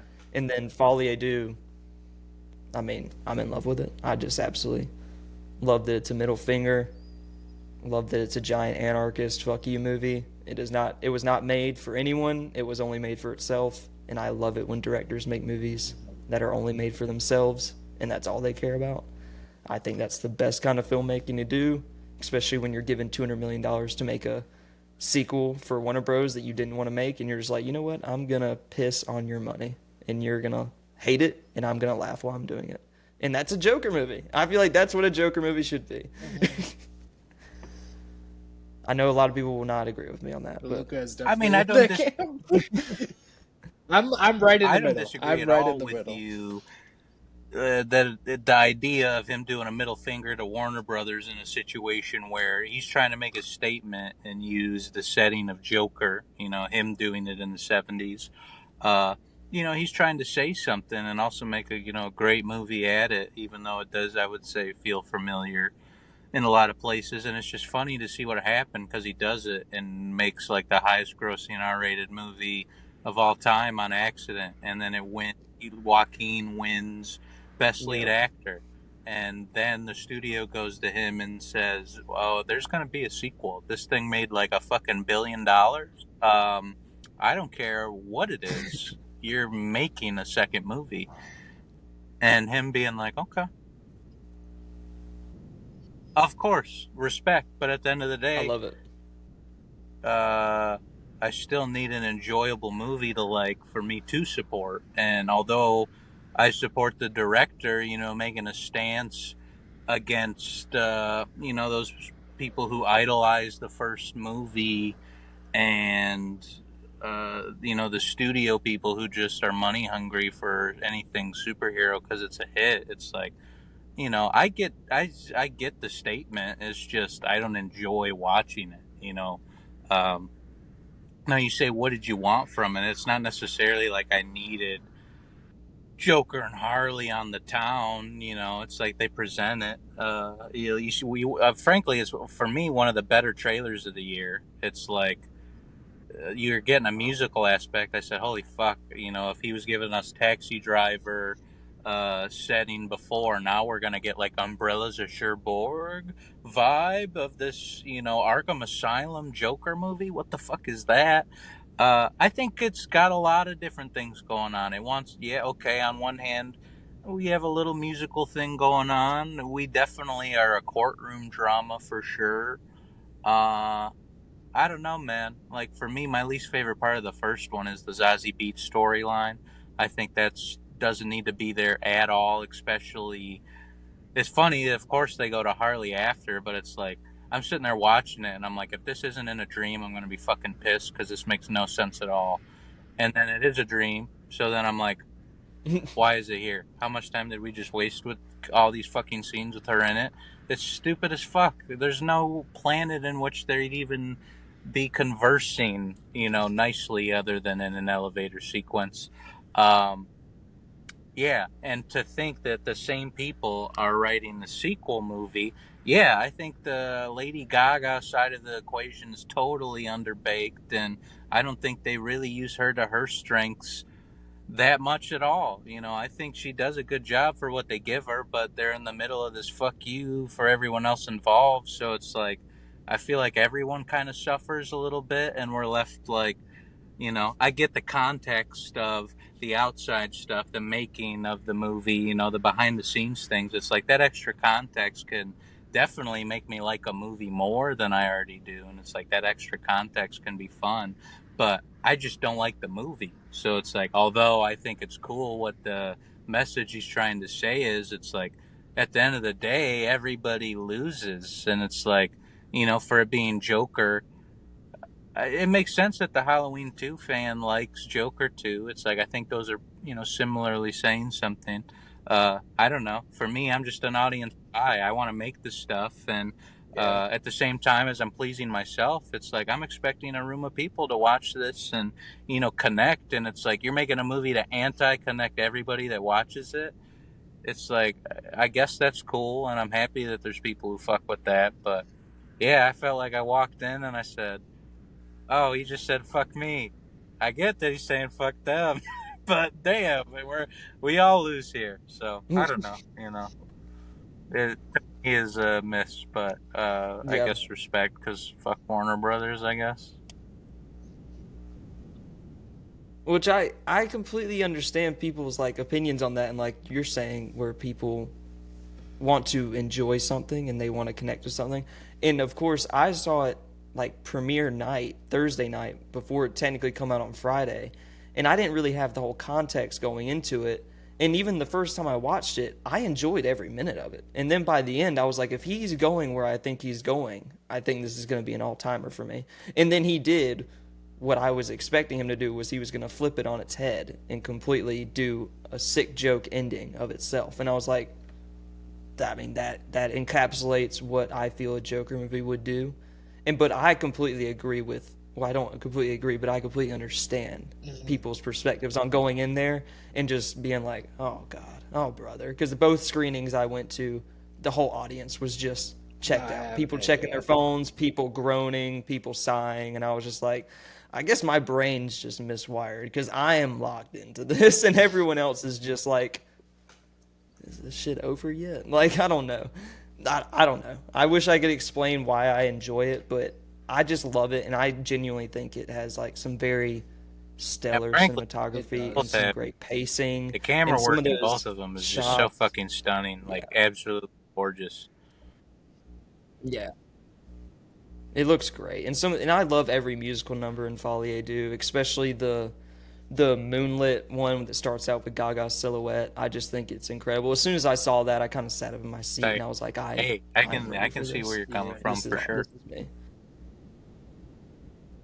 And I love courtroom dramas too. And the fact that the courtroom drama is just analyzing putting the first movie on trial, so it's like enjoyable. You just get there and you say, yeah.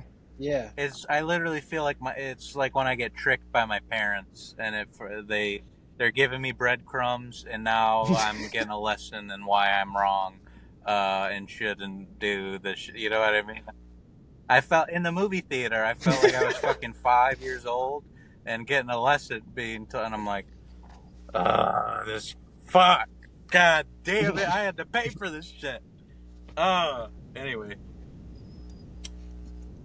Exactly. What?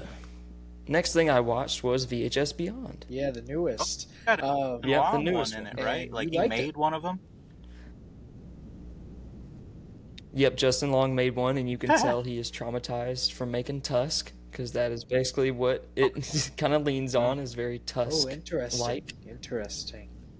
But VHS Beyond mostly is about alien extraterrestrial encounters, which I love. I'm very biased for alien, space, cosmic stuff, so VHS Beyond is almost all cosmic except for Justin Long's, which is wild, but it works, and I think it's my second favorite VHS behind 94. 94 is still I the know I reigning said I champ to hadn't me. seen VHS 2, Um, but the only thing I do know about it is I hear that it's got a badass alien sequence, and that you don't like VHS 2. does. What's up with that?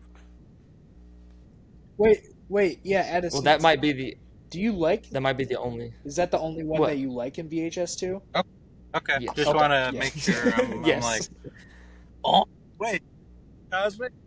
That is, like, there's at least one segment I like in each one, but VHS 2 and 1 and Viral, I don't even think there's any one I like, but VHS 1 and 2, as an anthology film, only seeing one segment that you like, I can't say that I positively like it.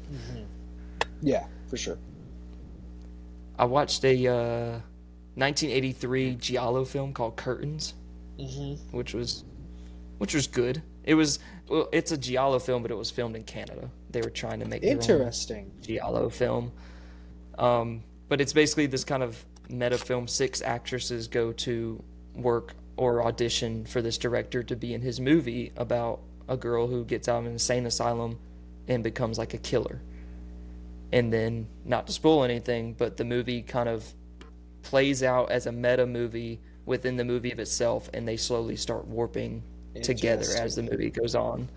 And so by the end of it, it's like both of them, the meta movie and the actual movie, have met by the end of it. So that's interesting. Watch the Salem's I'm Lot hearing some remake. mixed shit on that. Wasn't good. There. Hallmark movie. Really? Fuck. Okay. So Looks and feels like one to me. the thing that blows my mind about the Salem's Lot property, like Salem's Lot as a property, continuously gets remade, and yet it doesn't seem like they ever fucking deliver at all. Well, I don't know why they didn't get Flanagan to make this. This was Flanagan's Yeah. alley right here. He could have killed this Salem's Lot thing. I don't know who they got to direct this one. What was their name? But it I was don't just know the full Gary deets. Doberman. I do know that this movie kind of had He made like Ant-Man. it just was in development hell for a long time. So I think there were a lot of different names that were attached to it, and it ended up being this person. But I see also that. think it was a movie that was completed and like sat on the shelf for a really long time. So I don't know. I could It's see like that this too. movie's got a weird backstory that I don't 100% know, but I haven't really jumped on it because of that. Yeah. It's rough. Yeah. It is rough. We will not be watching, I fear. I don't think Say either less. one of you will like it.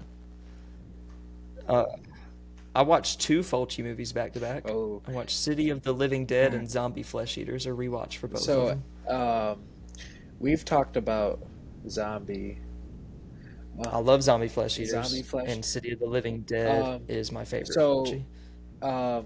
Or The Beyond. Luca, we haven't. I know I've mentioned this to you before, but we haven't watched it yet. It's definitely something I definitely want to watch with you. So, Dawn of the Dead comes out, right? And Fulci makes a sequel to Dawn of the Dead in Italy. because Dawn of the Dead comes out in Italy and it's just called Zombie. It's just called And Zombie. So Zombie Flesh Eaters is called Zombie 2. So he's making a sequel to a sequel without knowing that it's already a sequel. He thinks that's the first movie, not knowing that Night of the Living Dead exists. And then he goes on to make Zombie 3, which is a sequel to the sequel of the sequel. Yeah. Zombie Flesh Eaters is fucking amazing. It is like legitimately some of the coolest shit I've seen in a zombie movie, like period, but like just also horror stuff and prosthetics. It's incredible.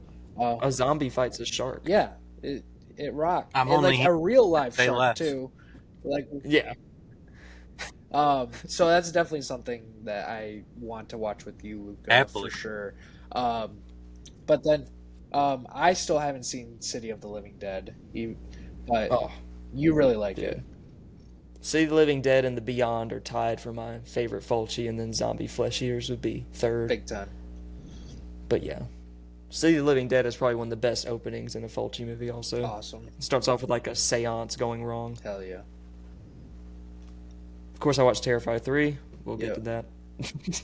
I watched a movie called Stream, and I watched this only because Damien Leone, the guy who made Terrifier, worked on this movie. Okay. And it has Tim Curry in it. And it's a brand new movie, 2024. It's 123 minutes long. A slasher movie about a whole bunch of people who are live streaming for people to watch them kill people. And I was like, okay, this sounds really good. And then I started watching it and I was like, why is this shot like I'm watching something off of CW channel? Oh. It looks like shit. And the acting is awful. And I was like, I don't know how Damien Leone was involved in this. Because I guess the only part that looks good is some of the practical effects, some of the kills, which Damien had a part in. But other than that, and Art the Clown is one of the streamers, one of the killers. And you can tell which one he is by his body language because they wear masks. But, God, the acting, the cinematography, the directing, it's almost unsalvageable. Yeah. Like, it feels like a DTV stream movie that deserves to be on the CW channel with, like, totally you're killer describing kind of style kryptonite stuff. to me right now. Like this, like I wouldn't touch Yeah. 10-foot pole. Yeah. Like you had found footage. Like, it looks like a student film. Like, harsh. Yeah. Well, not even. Okay. I think as found footage, it would work better. Well, you said- Because it works as like, it looks like a student film where it has like all this harsh lighting. Worse. Yeah. Like it looks like the cinematographer just got out of film school and he was like, we have to always have 3-point lighting on every scene and every actor has to be harshly lit and every scene cannot be dark. And it's like, what are you doing, dude? Yeah, that's tough. Yeah, it looks terrible.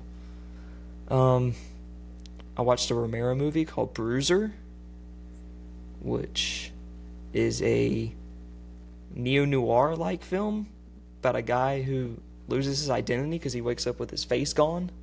It's kind of like Romero's American Psycho, if I were to compare it to anything. Okay. He's like a corporate dude who's really obsessed with climbing the corporate ladder, but he starts slowly losing his mind, and he loses his identity, and then he starts killing people. Okay. But that's what it reminded me of. It felt like an American Psycho kind of feel, Okay. or vibe to it. Hour of the Wolf, Bergman's only horror film. Bergman horror, Luca. Bergman's only horror film he ever said made wolf, in per 1968. se. I watched What's that? it. Huh. Hour of the Wolf. There is no werewolves. Don't get excited.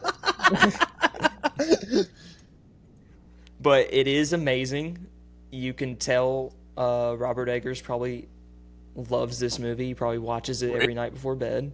It's about this it's about this dude and his wife who basically become isolated in this little shed, and he's an artist, and he starts slowly losing his mind and going mad in this shed, and then his wife has to deal with the consequences of it, and then there's these other people off to the distance that live in a castle who start tormenting him. Oh man, dude, sounds like this sounds. I'm not going to amazing. spoil it. This I'm not going to Yeah, spoil of any more course. than that Yeah. because it gets wild. But This sounds amazing. It's Bergman. Holy shit. It's incredible. It's cinema.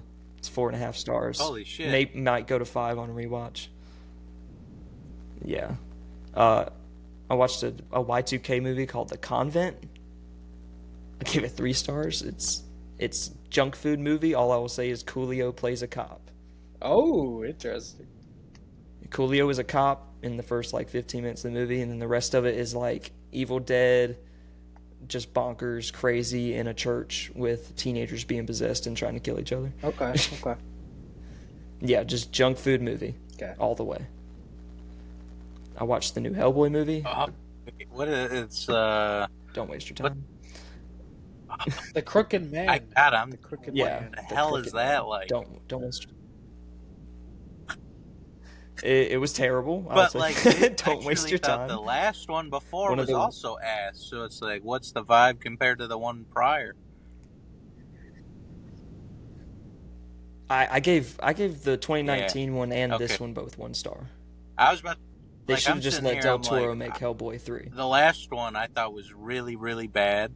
So for you to tell me that this one's even more low budget and also just as bad, how the fuck are we gonna be in the okay, of course, everyone wants Del Toro, Hellboy 3. Me too. Like, of course, that's best case scenario.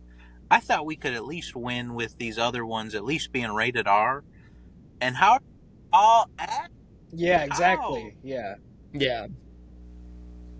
They just keep fucking it up. Yeah. They can't get it right. Even though Hellboy should be just a dunk Yeah, absolutely. for anybody. Yeah. It's so dark and so great, just like And there's a neo-noir lot of horror great setting. like things like for directors to like you get some like comedy aspects that you can do. Like this should be a layup for a lot of different directors.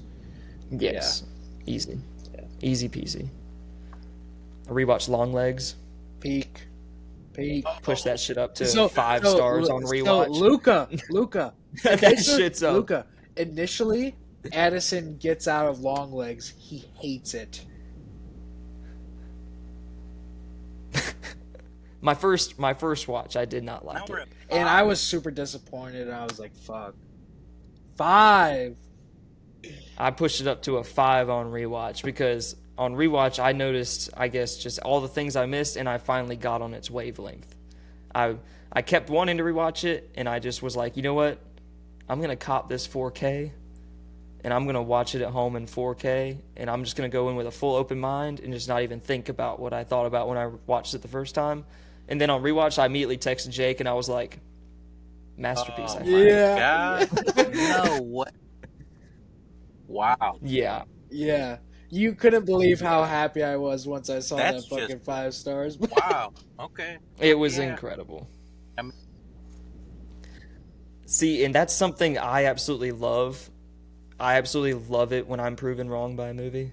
Like that I don't like at first, and I love rewatching stuff and having a change of heart on it and being like, oh, I like this. Yeah. I like being wrong about movies because I don't want to dislike a movie. Yeah. I want every movie to be great. Yep. My rating scale would make people think otherwise, but I genuinely Dude, want every I get movie it. to be You great. even like Yeah. the movies that are saying "fuck you." Because I love it when directors do that. Dude, Longlegs is I think Longlegs says "fuck you" too. yeah, it kind of does. Well, like I to think me, built like that. Shit, I think like, there's legs. oh it does yeah. We just have Yeah. This is gonna Longlegs is gonna be perfect for rewatches during October. it just Oh, yeah. honestly like Yeah. I think as time goes on, It's an Longlegs October is gonna speak movie. for itself. It was just getting marketed in a specific way to be like scariest shit of the year, and it's like that's not quite the vibe of Longlegs, man. I don't know why we're pushing it like this. Like I think it's got such a bold visual with like red poster and Nick Cage, and like I just think it was already good enough to basically release as is without needing this extra push a month before it's out of scariest shit you've ever seen. And it's like Yeah. They just wanted to make money. They just they tried just to make had some the money. strong enough and they did. product. I don't think that fucked it up for a lot of people, Yeah. including like I liked it the most. I feel like out of the group that I saw it with, but everyone was just a little disappointed because they were going in expecting spooky, and it's like this shit's more Silence of the Lambs, man. Like it's But like they're got like and the stuff. shit that goes like the shit that goes on in the background fucking It's a movie like that deserves terrifies to be me. rewatched. I'm with you both. Sure, it's like Yeah. Like I see the shit, I see the imagery that's put in onto screen in this movie, and I'm like, dude, this shit is fucking yeah. terrifying. It's like it's the implications of terror more than Exactly. it's actually scary. And it's so yeah, I It's legit a very coded movie though. Like it is Yeah. one like Lucas said you have to rewatch a lot. yeah. I mean, I walked out of the theater and I'm like, dude, no, there hasn't been a movie, a horror. Well, there's just a certain feeling that I had walking out of the theater of Longlegs that I hadn't had with a horror movie ever. damn. And Well, the only movie that gave me the vibe of Longlegs after I rewatched it was The Shining. And I realized that it has a lot of similar stuff with The Shining in pacing and in framing. A lot use of negative space, the wide frames, how it pushes in slow. Like it's very Kubrickian in that way. And just like The Shining, it's not really scary in the stereotypical sense, but it's more like the implications of the horror underneath. I like where your heads are at. That's right what I now, got from it. man. I mean, I already like it, but I'm just like, maybe let's just do. I already like it. Maybe it's due for a rewatch. But frankly, I just think we've gotten a good horror year. So Longlegs has been up there for like it's in my 10 phase of the year for sure. So, for me, it's I would already call it great. So I'm not gonna go as far as to be like this motherfucker's getting 5 immediately, but. Hey man, shit. I already like the motherfucker, and now I'm about to dive back in just because. yeah, Hell yeah. I got the 4K ready to watch, man. I got the 4K ready. To It watch. looks Get a great room, on 4K. boys. I can't Jesus, imagine. I'm just kidding. Oh, what did I? I'm hearing that I people watched Smile think too. that's way better than the first one. I do like it more than the first one, but I don't think it's as good as everyone's saying it is. I have a lot of friends who absolutely love it, and I went into it thinking it was going to be like a banger, but I was just like, it's better than the first one, but the situation gimmick, where it's like Scream 6 is way better than Scream 5 for me, but it's fucking still Scream 6. It's still Scream 6. Yeah. I mean, I gave Smile 2 3.5, but I mean, it's only because I think the way it plays out with the story and how it uses the smile gimmick, it actually works better than the first one. But I'm still getting kind of, it just feels a little too repetitive to me. Like it's getting played out already. I hope it's the last Smile movie because I think a third one will just be. It's definitely not gonna be either. It'll just be too much on the third one. I'll be like, dude, there's only so many times I can just watch people smile. Yeah. It's not really that scary. Yeah. And it doesn't really do much for me. But the ending of Smile 2, and I think the themes that the character's playing with, like addiction and stuff, are pretty interesting. I watched Ty West's first movie, The Roost. It was like his amateur feature debut made with a whole bunch of friends. Not very good. I mean, it's like that movie Bats meets Night of the Living Dead. So yeah, I mean, it's literally just about bats that create zombies. Interesting. But it's not. It's very boring too, and it's very short. I rewatched Split. Good movie. I love Split. Good movie. Yep. Shyamalan, one of Shyamalan's bangers. I watched first watch, and this movie shocked me. I watched a movie called Messiah of Evil from 1974, which is so this was. Have you seen Luca? Funny enough, we just did a 48-hour film competition, and this was like some of the homework that Max gave us was from Messiah of Evil. So we watched a couple of we've watched a couple of scenes from that, like specifically the movie theater sequence. That shit's so fucking good. I've shown that to so many students downstairs. It's funny, I haven't watched it all the way through, but there's some moments that I've already seen that I'm like, this is fucking awesome. It is a banger of a movie. I mean, I put it at 4.5. Could move up to 5, just like Hour of the Wolf could. I mean, it just has such incredible atmosphere. I mean, it's kind of just some of the best atmosphere I've ever seen in a horror movie. Awesome. But it's directed by the people who made Howard the Duck. Oh my god. Which is just mind-boggling, because Howard the Duck is awful. And then you watch Messiah of Evil, and you're like, how do you go from this to that to Howard the Duck? Yeah. What happened? Were y'all just getting a paycheck, man? Yeah. I watched Don't Move. Wasn't very good. New serial killer movie count 2024. It's kind of like Trap, which I like Trap, but I mean, it's like the killer has a double life. He has a wife and kids. He tries to capture this girl in the woods. She runs away from him. She gets paralyzed because he injects her with something, and then she has to still try and get away from the killer. Nothing really to it. Another movie from the 60s that was a banger, Vi, V-I-Y. It's a Russian horror film Okay. that I watched, and it's also like Evil Dead style. Like this priest has to go to this witch's wake in this cathedral, and no one knows that he was the one that killed her. At the very beginning of the movie, he killed her because she was a witch, and then they call this priest over to come give last rites to this girl who's dying in the church, and then he sees that it's the witch that he killed. Ooh. And so the rest of the movie is her corpse basically like torturing him. Oh my god. Yeah. It's incredible.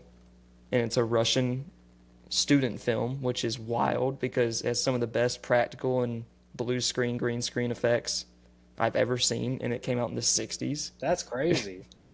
Yeah. You should watch it. I think both of y'all would love it. Watch Psychomania, which is just Diet Clockwork Orange, watered down Clockwork Orange. Not good. Shockwaves, zombie movie, Nazi zombies coming out from water. Ooh. Not good. Oh. Yeah, that's the whole reason I watched it. I was like, Nazi zombies coming out from the ocean? I'm in. And then I watched it and I was like, why? How did you mess this up? That's tough. The zombies don't do anything threatening. They move snail-like slow, and they don't even really look like zombies. They look like waterlogged people with scuba goggles on. I was like, how do you miss so hard, dude? I'm almost done, actually. I watched Woman of the Hour. Okay. Oh, you got to see Anna that. Kendrick directional debut. Is that out? Watch that. Okay. Yeah. I'm It's hearing a Netflix positive movie. stuff with that. You liked it? Okay. I was not impressed, Oh. unfortunately. It's a weird movie because it tries to give perspectives of victims of a killer, especially the more like sexual sense of these are women victims of a male killer. But then she centers most of the movie around this talk show thing that happened in her life about the killer, about the girl who wasn't a victim of her, and then only cuts to the actual victims sporadically out of timeline, and it doesn't even like tell you the girls' names. So to me, the themes of the movie just felt lost in the way she structured it. It's like, why would you not tell us the victims' names? I mean, you Why think are it's you not focusing on them? You think it's like a And why are you privacy focusing- thing, or like to me, I read I mean, that it more could out of be, respect for, but at the same you know, time, now there's not kids walking, out of school saying their actual names of, I don't know. I just feel like we live in an era of true crime, so I don't know why that would be an issue, but I don't know. I've just heard her talk about it, and it seems like it's coming from such a good place that, like, that's kind of interesting. It makes me want to watch. that's what I'm saying. The story itself, I think, is trying to do something good, and I think it's trying to say something good. But I think it's weird. I always think it's weird when serial killer movies, by the end of the movie, you only remember the serial killer's name. It's like, I feel like I should be knowing the victims' names, not the killers. You know what I'm saying? That's just the way I look at it, personally. I think it's a very valid point. Especially kind of just where we're heading. Where just like the abundance of like true crime shit. Like, yeah, it'd be great to actually walk out of a movie more thinking about the victims rather than the killer. Yes, that was what rubbed me the wrong way about the movie. Okay. Is I think it focuses too much on the killer when it's trying to tell the story of these girls, and it's like maybe you should have focused on that more, and also not centered it around this talk show thing about the girl. But that who really wasn't happened, a isn't it? victim, who was almost a victim. Yes, the talk show thing did happen, but it was just weird that it was the centerpiece of the movie, and she to was me, the one who got away. At And then least you how just cut I too just am sporadically. reading it. I haven't watched it, so I don't know. But like, if I'm describing this movie to somebody, or even just the events of what happened, the fact that this guy went on a game show, like a love game show sort of thing, it's like that's how you get people to greenlight your movie and give you the budget to make it. Is like, to me, it feels like something that's sold off of that premise and then is dedicating a lot of time to each of the victims. But man, I'm super curious now to watch it and see what the heck's going on in there. It sounds kind of messy. Yeah. I mean, no I idea. feel like different people will take different things from it, I feel like. What were you saying, Jake? I had no idea like this was the premise of the movie. Well, yeah, but I think Luca's right, though. I mean, I think that was how she got it greenlit, was that she sold that premise alone, where it's like it's a game show, the killer's on there, and they were like, cool, run with it. I just wish it wasn't the centerpiece of the movie, and I wish she kind of smuggled in more about the actual stuff that she's trying to talk That's about. man. It's It's so funny to come out the Um, same year as like Late Night with the Devil, which is also like a horror TV show thing, and it's like yeah. part of the negative for me is the fact that they like it's the bit is that you're watching the TV show, but because we're kind of handcuffed to that, I think the movie suffers a little bit because we can't get too crazy at all early because we have to get to the end of the show. So it just kind of waters down you even getting there rather than me, feeling like anything could happen at any point. It's almost like I'm like, okay, I know I got to wait until the end because I'm going to have to watch this whole TV show. So then to hear that there's this true crimey horror movie about a real thing that happened and we're cutting back and forth, it's like, I don't know. That's just maybe of what I didn't like at Late Night with the Devil. I'm wondering if this is going to fill that gap, but God, this might have moved up the rankings on my watch list now, man.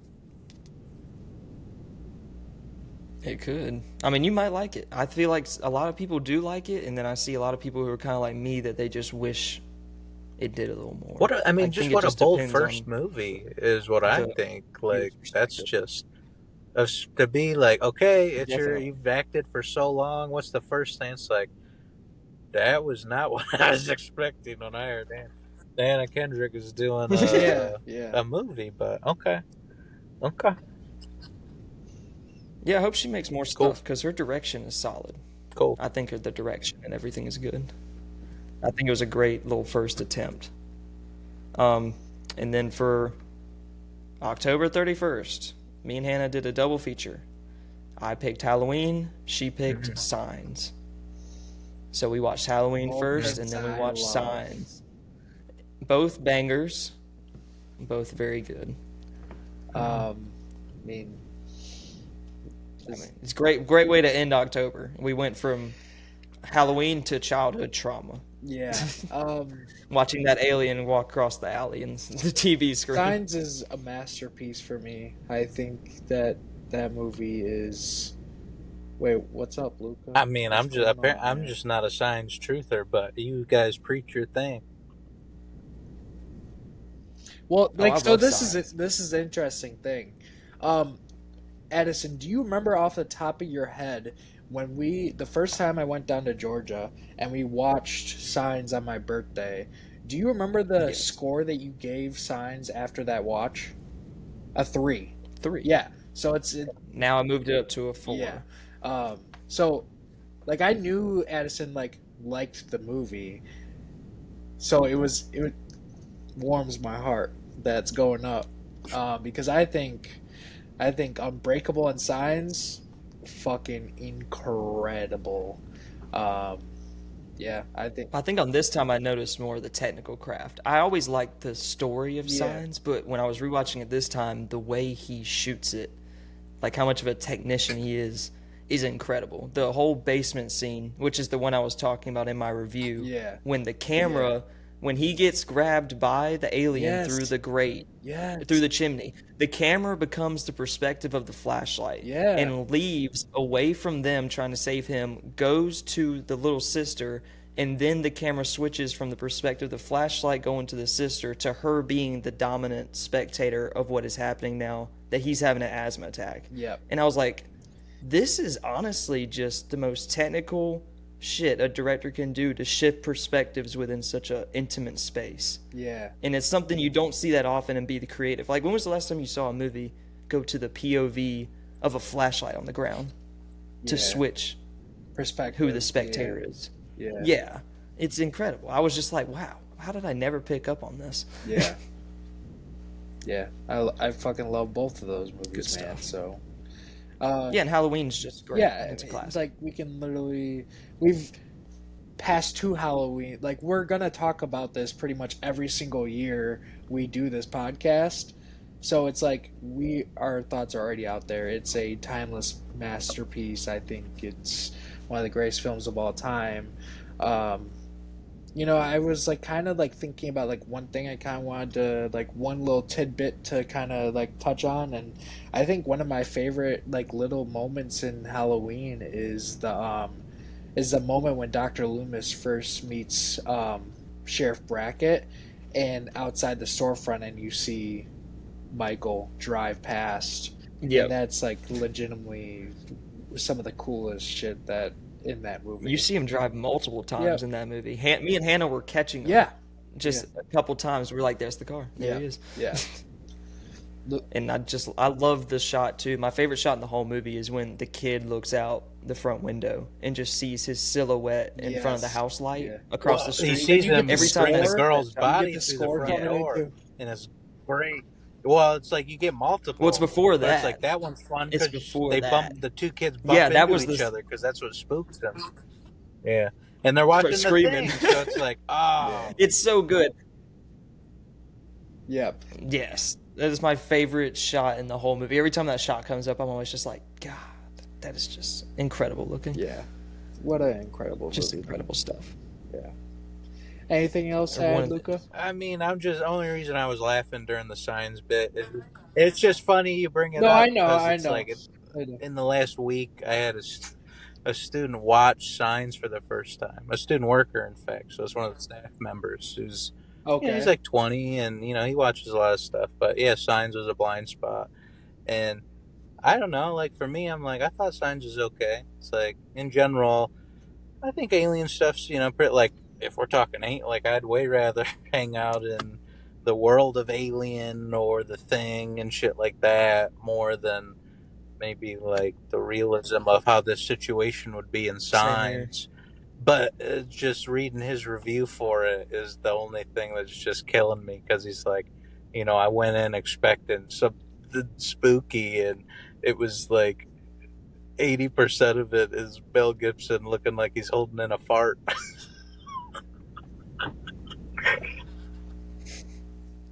Man, I think Mel Gibson's performance is incredible. He's in that fucking movie. It's truly amazing been a in that long movie, time. man. So, I can't speak too highly. It's just funny because it's like that's what I was literally just talking about. Look at it. That movie had a $70 million budget, and he got $20 million of it. For his Yeah, I paycheck. mean, hey, I don't know. Signs, it's like, Luca, I don't know. Luca, when you want to, I'll Let's watch do with it. you. In my head, it's under mild salsa, but yeah, let's. So, Like we're dude, saying I think the masterpiece. I'm like score for Signs, Signs? like It's so okay. good. yes, I don't dude, know. the Like score straight for up, Signs is like legitimately I'm some of not the trying creepiest to- shit. I'm not trying to stir the The pot score's or good. anything, but I don't know. I don't think Shyamalan's made a masterpiece. He plugged it. In He general. played. He played. I just don't think what's Shyamalan's up? made a masterpiece ever. But I think he has I two think Signs and he's Unbreakable. he's got some sauce. He's got some style, and frankly, he's just a dude who just wants to make some movies, man. And now he's making movies with his kids. It's like I got respect for that for sure. It's like I don't got a problem with Shyamalan at all, but we're just Yeah. throwing out some high praise for sure. But on the Halloween side of the coin, no, I think you all said it perfectly. It's like fucking now I'll throw out an M word. It's like, yeah, man. I think Halloween, for being what it was when it came out, fucking masterpiece, man. If we just made a movie at the school over the last summer and we were trying to go for a Carpenter Wes Craven sort of feel, day one of college class, I booked it and we screened them Halloween, like as a group, as a class. It's like I Yeah. think for people going Nice. into wanting to make horror movies and not having the resources, I couldn't imagine better homework than just watching that fucking movie. Exactly. It just like Yep. also too like 21 days. 21 days to fucking Yeah, and all those they shot it in the summer. And all Yeah. those leaves on the ground were fake. yeah. It's incredible. Yeah. It's incredible stuff. Yeah. It, It's literally an inspiration for B movies, I think. no, it totally is because it can show you like with what little resources you can do, you can be the next person who makes an all-time classic. Yeah. Which I'm going to use this as a segue, not because I made an all-time classic, but because I made a B movie, and it technically came out October 30th. It's on Amazon and on Freevee, so if you want to watch it for free with ads and you don't want to spend money on it, go ahead. But if you want to pay for it and rent it or buy it, you can also do that on Amazon. Please But it's respond. called Please Respond.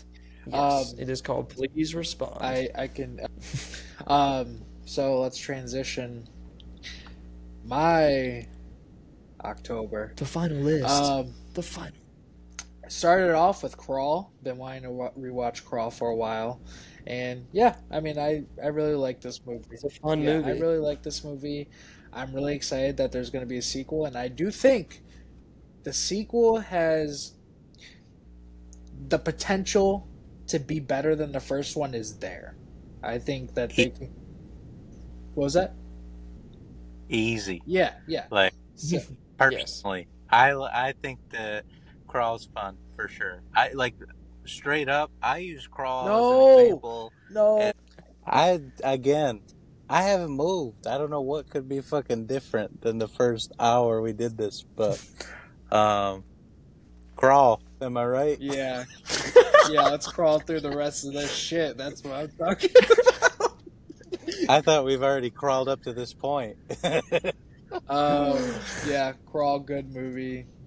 Big potential for the second one. So then I watched this movie called Wendigo from 2001. The Wendigo is like legitimately one of my favorite fictional creatures. Like, well, quote unquote fictional. Because in some cultures, Cryptids. yeah, but because in some cultures it obviously is. So went in kind of expecting a horror movie, and this movie ends up being more of a family drama with some horror elements sprinkled in. I left thinking this movie was like decent, but it like the last like 10 minutes is like some of the most emotionally potent stuff I've ever seen on film, and it stuck with me like throughout this entire month. And once it gets, because it's more of a winter film, so once it gets snows on the ground and everything, I'm rewatching this. I guarantee now that I know what it is, it's going up. I'll need to watch it. Then I threw in some short films. I watched this one short film from 1975 called Atman. I kind of played a little bit when Luca was here. It's honestly just, I don't even know how to describe this. It's just basically this subject is like sitting in the middle of a field. It's Japanese, and it's this person dressed in a devil mask, and yeah, it's just like doing really fucking weird editing shit and like super intoxicating almost, but it goes on for 12 minutes of pretty much the same stuff. So no rating, like I respect it. Watched The Outwaters. Heard a lot of polarizing things about this movie. Kima, You told me to watch that. I did. Yeah. Didn't watch it. I couldn't. Well, I couldn't. When you told me to watch it, I was know, filming. Yeah. We were at a drive-in Yeah. movie theater. So Outwaters fucking rocked. Right up Addison's alley. I think it is so fucking good. Yeah, very polarizing, but I think it's very good. Then I watched one that's been on pretty much my watch list since I've joined Letterboxd in like 2018. It's called Flesh of the Void. Where do I start with this movie? Starts off super fucking strong.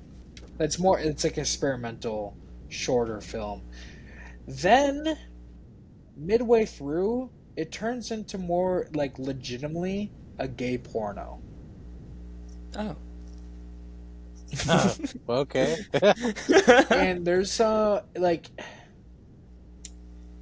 through like a horror lens almost. And there's some really Like body horror? Or like... more just like Sounds like Luca Guadagnino.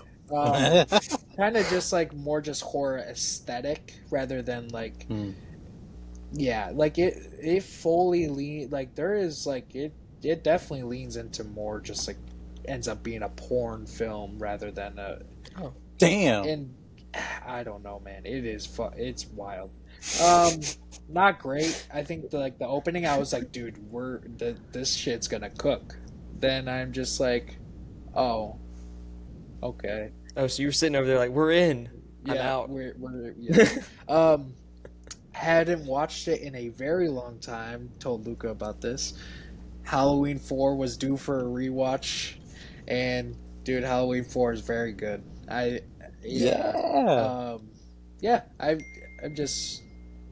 I'm so happy I finally got to rewatch this.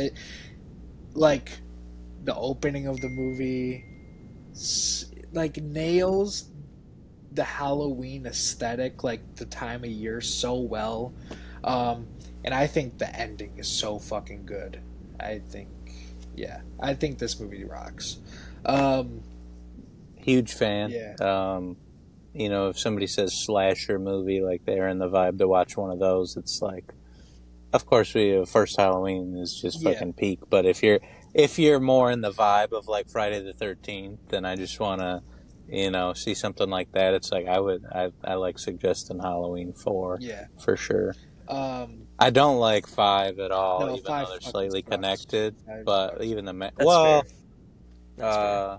But I'm always a sucker when there's a killer, like kid performance, and I think Halloween 4 does that. And then also, you know what? Shouts out Danielle Harris for her being in the Rob Zombie Halloweens as well. Yeah. It's like I just think she's a badass, and she's been doing this since she's a kid. So definitely one of the highlights of the franchise. Once you get past Jamie Lee Curtis, honestly, it's like I'm always happy when she's there.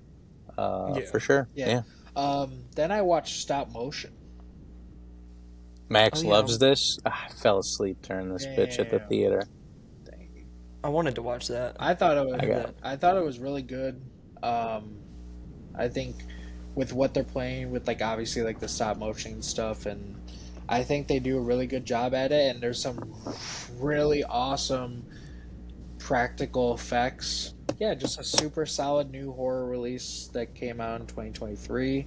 Then I watched, I don't know necessarily how to pronounce it, Luz or Luz, which was Tillman Singer's first movie, who directed Cuckoo. Oh, I like Cuckoo. Have you seen Luz or no? Okay. I've only seen Cuckoo. Okay, so Same. very experimental. One of the most unique possession movies I've ever seen. It's more like, I think there's more, it just leans more experimental, where I don't think everything works, but I do think it's worth a watch. Okay. Some really fucking amazing atmospheric stuff for sure. Then I watched Humanoids from the Deep. That's some cheese right there. This is some cheese. I haven't seen. It's cheesy as hell. Cheesy as hell. Honestly, the movie's pretty boring. Yeah. Unless they Moldy cheese. Yeah. So like, unless the humanoids are on screen, you're not really doing much. Also, honestly, the ending pretty. Wait, if I remember. Yeah. I think it's worth a watch, but it's like 2.5. Doesn't fully deliver. Also, it's very like lots of sexual assault. So like the humanoids like practically rape the female victims. So yeah, it's And I don't know. I mean, not to be like fuck the movie just because it's got that stuff in it, but I don't know. Like whenever there's like heavy sexual assaults, even when you know what we were praising Evil Dead earlier, and it's like, would Evil Dead be not just as good without why the hell do we need it? That is like the conversation. It's like obviously Evil Dead's like a different entity doing this shit, and then like humanoids is a like creature. Obviously it's a vine versus an actual like creature or something, but I don't know. Always a question, and it bothers some people more than others for sure. I feel like it depends on the movie and like the context of it. Yeah. Totally agree as well. Yeah, and I think for sure. humanoids from the deep, they're just doing it just to do it because like that they think it like I don't know. Yeah, it more feels like it's there just to be there because they can do it. Yeah, I don't know. I don't like when anyone does it for the sake of trying to be edgy. I think that's where director's cut. I don't vibe with it. Rob Zombie Halloween feels that way. Because have you seen the director's cut of Rob Zombie's Halloween, Luca? Now that you're mentioning it, it's like I don't think so. Addison, you've seen the director's cut of the first Halloween, right? Yes. So there's a during when Michael's locked up in the penitentiary, and basically the night he breaks out, Rob Zombie adds in a full rape scene. Whoa. Yeah, and it's pretty tough. It's pretty tough. Fuck, I had no idea. Yeah. Which I'm not a fan of the first Rob Zombie Halloween as much as I am the second one. Even just the theatrical cut. Yeah, so like I remember I loved like the theatrical cut that I'm watching the directors. I was like, what the fuck? Like it feels like it's in there just to be edgy. So but that's a whole other thing. So Addison finally watched Zombie Flesh Eaters 3 there's some cool stuff, but like it's not great. Yeah. No. I enjoyed my time with it, but there's a lot of like I think empty space and just not a lot of awesome stuff either. Rewatched Prince of Darkness. Movies. Banger. So good. Some of Carpenter's most effective atmospheric stuff in my opinion. Definitely. I think I really appreciate the more like scientific horror type stuff while also melding it with like religious stuff. And I think the movie is great. Watching Manhunter for like the first time in a long time. Remember watching it in high school and I was bored, didn't really get much out of it. And I rewatched it this time, and this shit is so fucking good. Michael Mann is fucking cooking and cooking and cooking with every single scene in this movie. Yeah, movie fucking amazing. Luca, have you seen Manhunter? Never seen. Oh man, you'd fucking love it. You've seen Heat, right? Yeah. Yeah, you'd love it. If you like Heat, right? Yeah, I like Heat. Like a 3.5. Oh. Not what I wanted to hear. Damn. Next movie. I'll give you, because we're on your pod, I'll give you a 4. Okay. Next movie, watched Horror Express from 1972, based on the same source material as The Thing. Takes place on a train, so it's like basically kind of like The Thing, just on a train. Kind of like the older horror movie thing. You kind of get a lot of like the same old horror movie stuff you'd kind of expect. Some of the most effective older horror movie visuals I've ever seen. Um, Overall, the movie's kind of just it's fine. There's some stuff you'll enjoy. Three with a like. Um, Addison, have you seen Horror Express? No, No. Okay. I think it was on my watch list at one point. Okay. Um, then I watched Elvira, Mistress of the Dark for the first time. Anyone seen? I think I have. That's old though, isn't it? Like 80s maybe? 88. Yeah. Honestly, just like a good. It's more of a. It's not like there is like some horror stuff, but it's more just like kind of like a comedy and everything. And I had a good time with it. It's campy. Yeah, very campy. Some great comedy writing for sure. Then I watched Basket Case for the first time. Have you seen this one, Addison? Mm-hmm. What, That's a fun one. yeah, I think. Well, this is like super interesting because like this movie is like one of the key influences for like one of the most popular animes out today called Demon Slayer, and especially with like one aspect of it. And I thought this movie, yeah, I think it does a lot of cool things that you expect a B horror movie to do. And that's like one of the things with B horror movies. You want to see those cool. If you're not getting like a great film, you like, all right, what cool things am I spotting throughout to like signify like this director has something to offer and shit like that. So yeah, good movie. Then I watched Addison. Have you seen Eaten Alive? Eaten Alive. Toby Hooper's no. follow Wait, up no. to. It's the alligator movie, It's right? the alligator movie. Yeah, I've seen that. How do you feel about Eaten Alive? Yeah, it's fun. I mean, I think it's wild. It's Toby super- Hooper's real hit or miss Yeah. because some of his movies are good and some of them are just like, eh. Yeah. I was telling Luca about this. Like, when you think of mean-spirited movies, this is one of the most mean-spirited movies I've ever seen. This shit is so unforgiving in turn, like, to some of its characters. There's definitely a lot of violence towards women in a way that kind of stands out. You kind of know those movies that it obviously stands out. And there's like definitely some sexual assault stuff. Yeah, I mean, I think it's a, Look at his yeah, face. I know.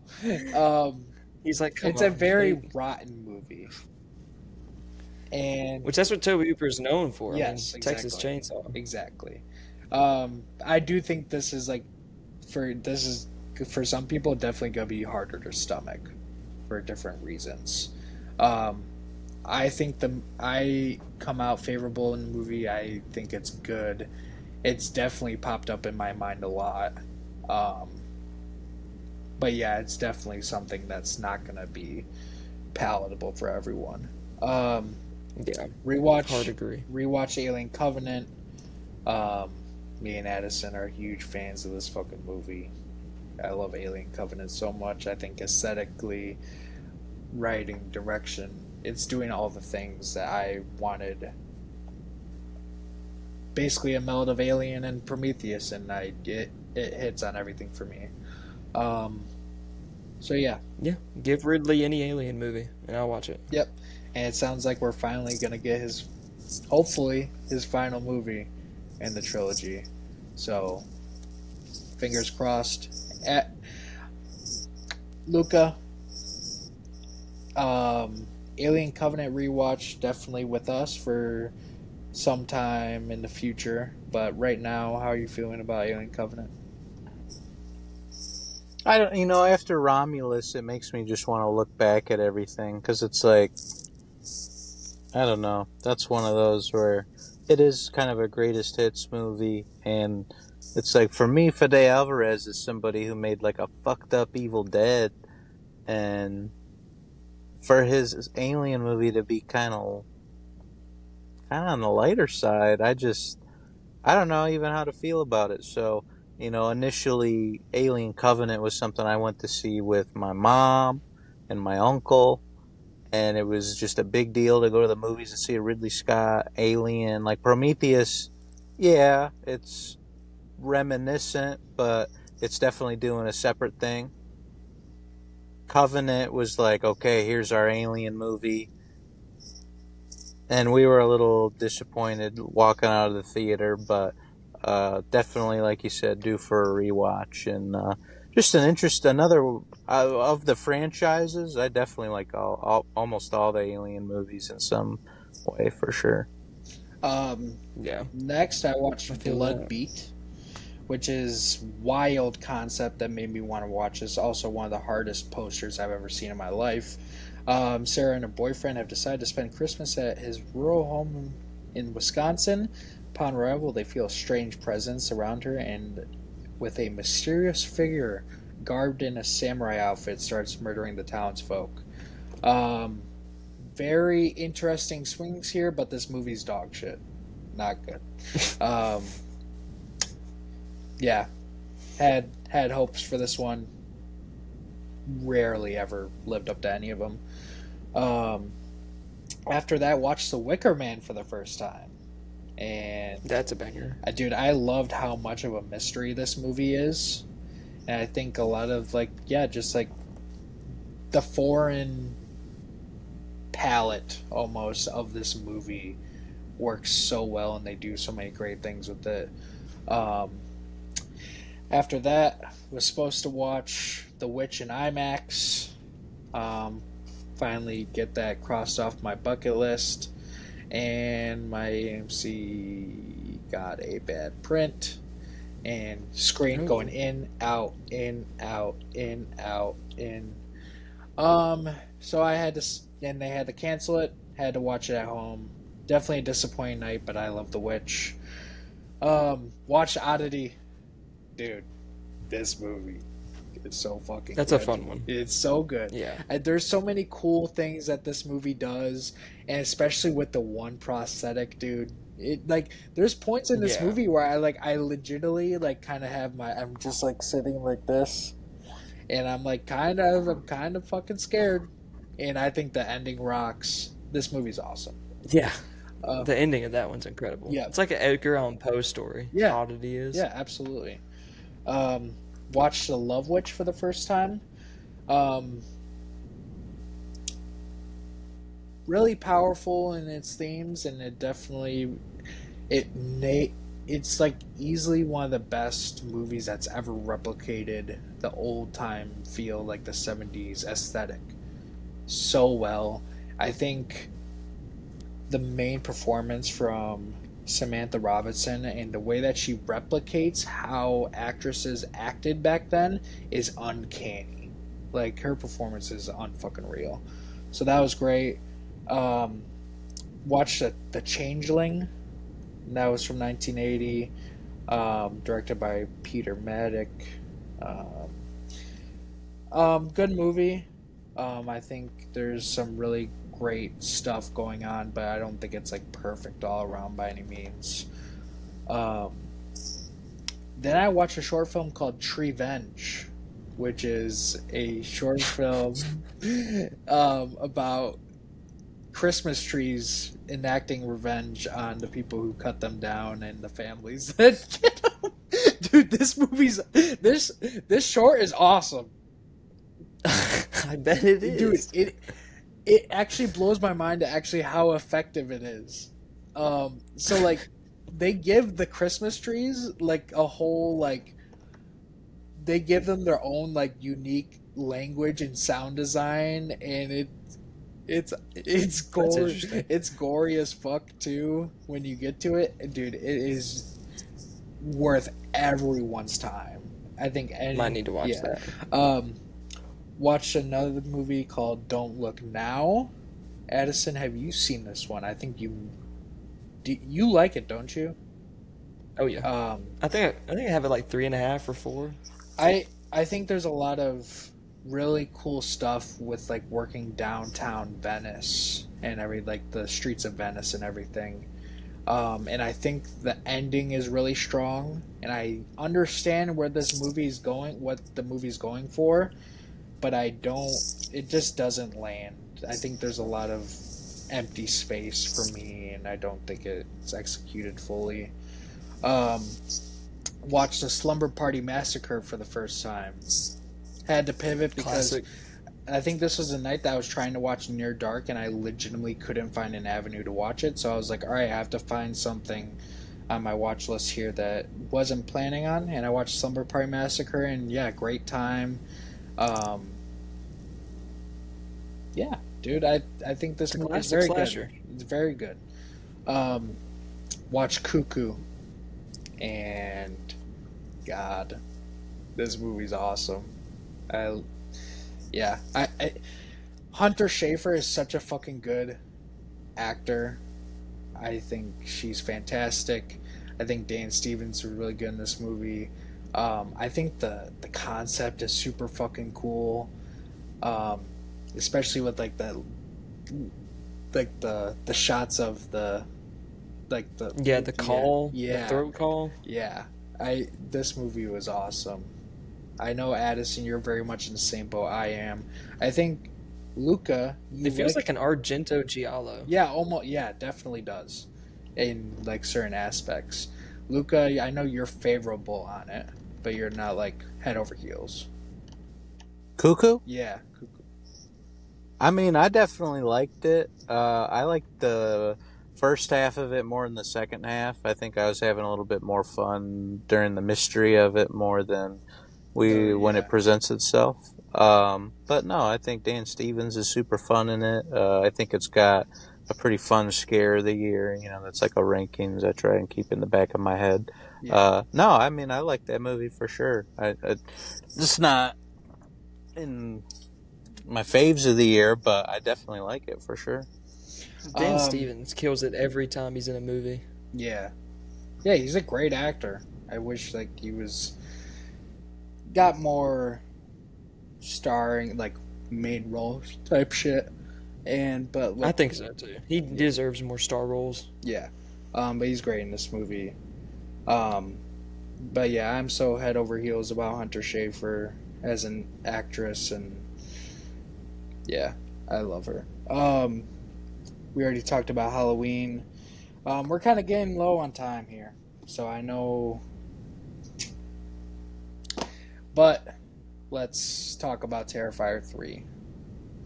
To close it out. Close it out. I fucking, dude, the modern day savior of disturbing cinema is here. I fucking love this movie. The kills are fantastic. I think it's like it tightens up everything that it built upon the first one in 2, and I think this one's more refined. Obviously, I think 2 has the best standout kill in the whole series, but I think overall well-roundedness goes 3.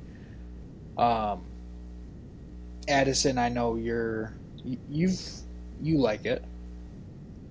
Yeah, it was my favorite Terrifier on first watch. And then I rewatched it again, I just liked it even more on rewatch. Yeah. I think it's the best one out of all of them. I think it's the most well-rounded one for sure. I love the story too, and I love the ending. I think it's all great, and I kind of compared it to John Wick, where it feels like every one they make, it just feels like it builds on top of the last one and just builds out the lore and everything. Just makes it even more interesting. So I'm interested to see what Terrifier 4 brings to the table. Yeah, and it seems like Terrifier 4 is going to be like the closure to Art's story. I think it'll be the last one. Yeah, that's what they said. Luca, your thoughts on Terrifier 3? So I know I'm on the. You guys can hear me, right? Yeah. Yes, sir. Okay. I know I'm on the. I mean, this is a disturbing cinema pod, so I guess I'm eating over at Weenie Hut Junior's a little bit. I can't say that the Terrifier franchise is my thing at all. You know, I come from a slasher background, so those elements of Terrifier I think are super fun. The practical effects are absolutely out of this world. So, you know, on that aspect of things, it's like, yeah, these movies are fucking insane. I just caught Terrifier 3 at the movie theater and it was fucking packed.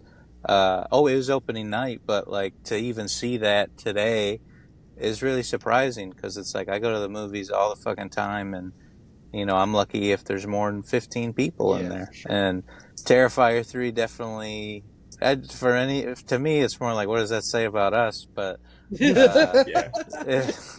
yeah, I don't know. I think especially, it's just a little bit more mean-spirited than maybe for my liking. You know, it's not only we're just killing these people, but we're going to kill them and then we're going to rip their skin off and then maybe we're going to come back and pour some salt on them. It's just like, I don't know. For me, not quite, again, my thing per se. But with Terrifier 3 specifically, I think that the setting of it being in Christmas is super duper fun and I think they lean into that well. And there's all kinds of sense of humor there with that specifically, like the mall bit is hysterical. Awesome, man.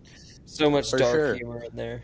I'll also say, while we're in the topic of Weenie Hut Juniors, I don't like rats, man. Yo, so it's dude. funny that I'm sitting there watching I'm I'm like, oh my I'm god, like, Luca just saw this shit.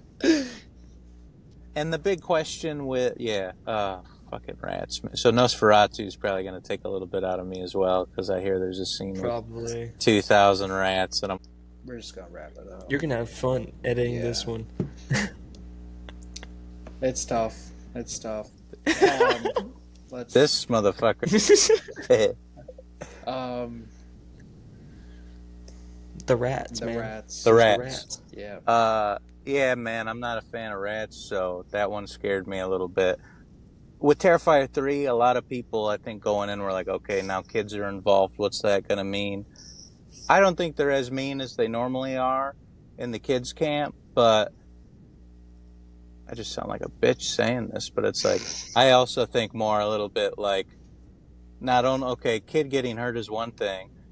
Kid walking into seeing their dead mom is also like just an extremely tough thing. So they might not be literally killing kids, but just the situations that they're putting them in the third one, it's like, that's pretty tough, man, and not exactly my style, I'd say. But I can see the appeal and why people dig it, and you know, frankly, I'm just happy people are going to the movies and it's getting people there, and you know, to have a franchise that started small and got crowdfunding and has just kept growing, it's like, I think that's cool. So, you know, it's not my thing, but I can appreciate it for sure.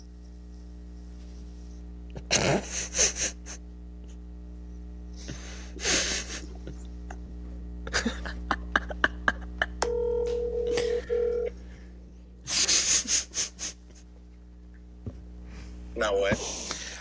We're finishing this up over the phone. Do it. Yeah, just continue. Yeah.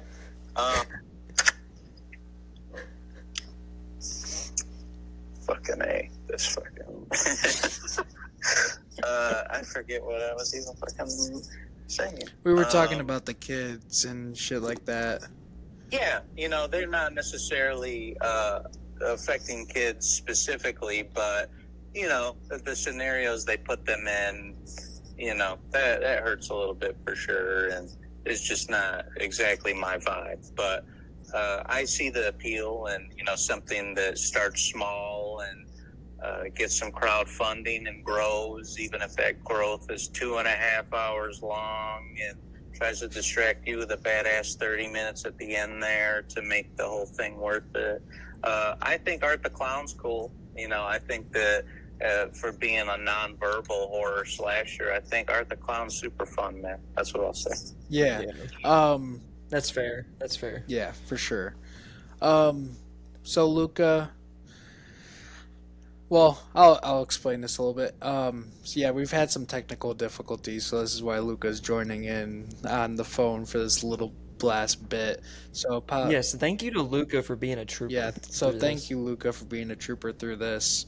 I feel bad. I feel like No, you're good, man. I'm letting the pod down, but damn, man, I'm just I truly haven't changed my setup at all. So, at least I'm happy I got to somehow get to the finish line, even if there's not a video attached. Yeah.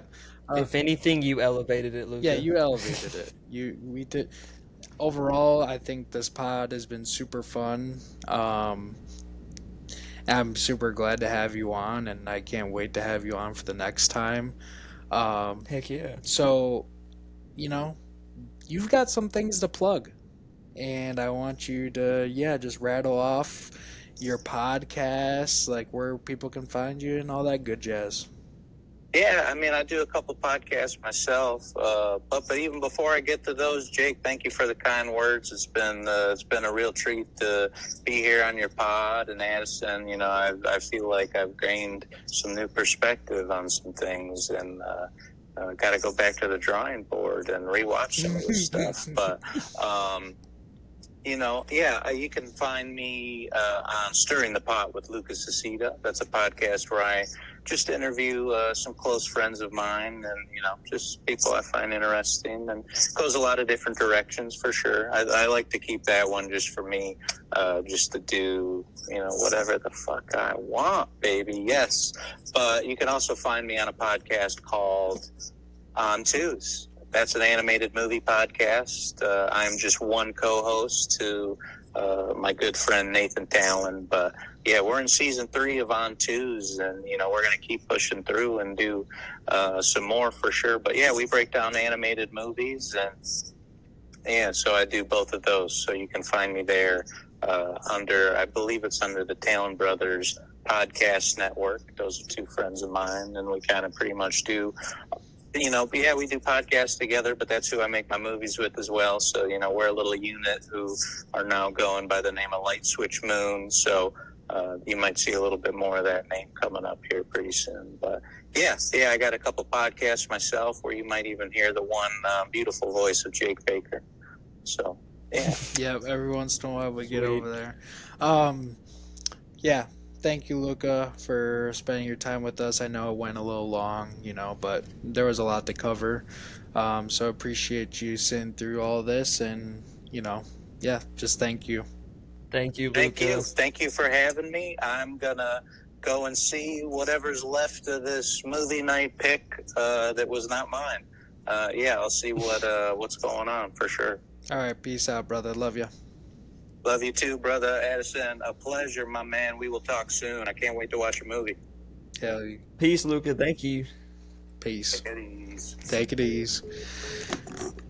So yeah, Luca is peaced out. Luca. He made it through. He was a trooper. 3 hours. Yeah.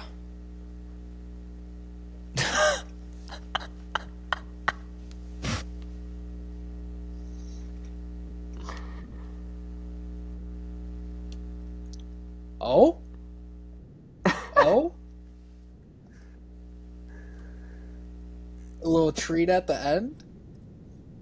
Is it still buffering? Like, what is it doing? Disconnecting and reconnecting? I don't even know, man. I don't know either. We just have a picture of him now. Just there. Shout out That's that great. dude, man. Shout out that dude. Yeah, look at Shout out that dude. Shout So out. yeah, thank you guys. See you later. Thank you guys as always for listening and watching. Sorry about the technical difficulties. We're definitely not re-recording this, so we're Jake will have a lot of fun editing this one. yeah. We will catch you guys next time. Peace.